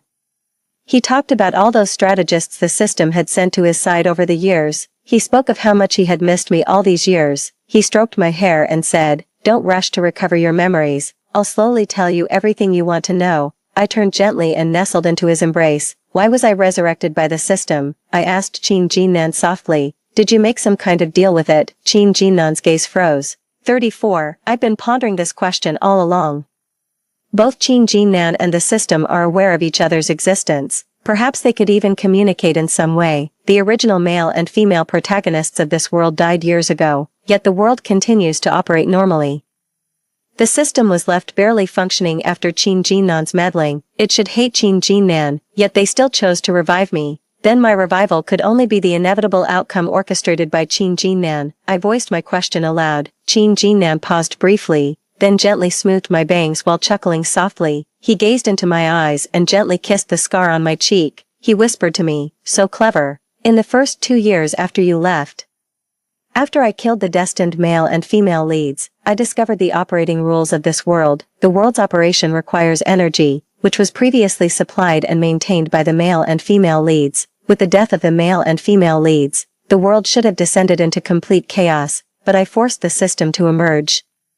The system revealed that thriving economic development and population growth are also the energy sources that sustain the world and its existence. So all these years, I've been expanding my business empire, aggressively developing across all industries. I supply energy to the system. I demanded to revive you. I blinked, gazing at Qin Jinnan's gentle face before me. The man before me was completely different from the ruthless deity described by the system.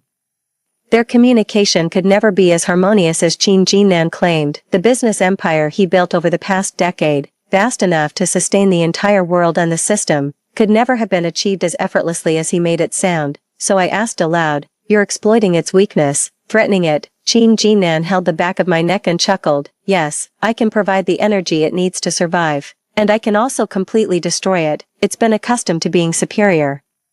But now I'm forcing its hand, so naturally it resents me. That's why over the years, it's intermittently sent many smokescreens my way, those so-called strategists. Even this time, it didn't heal you." Qin Jinnan narrowed his eyes slightly, a dangerous glint flashing briefly within them. Qin Jinnan gently touched my wounds. "But this is my problem. I'll find a way to cure you. As for the system, I won't let it off either." Qin Jinnan unexpectedly spoke such words in front of me.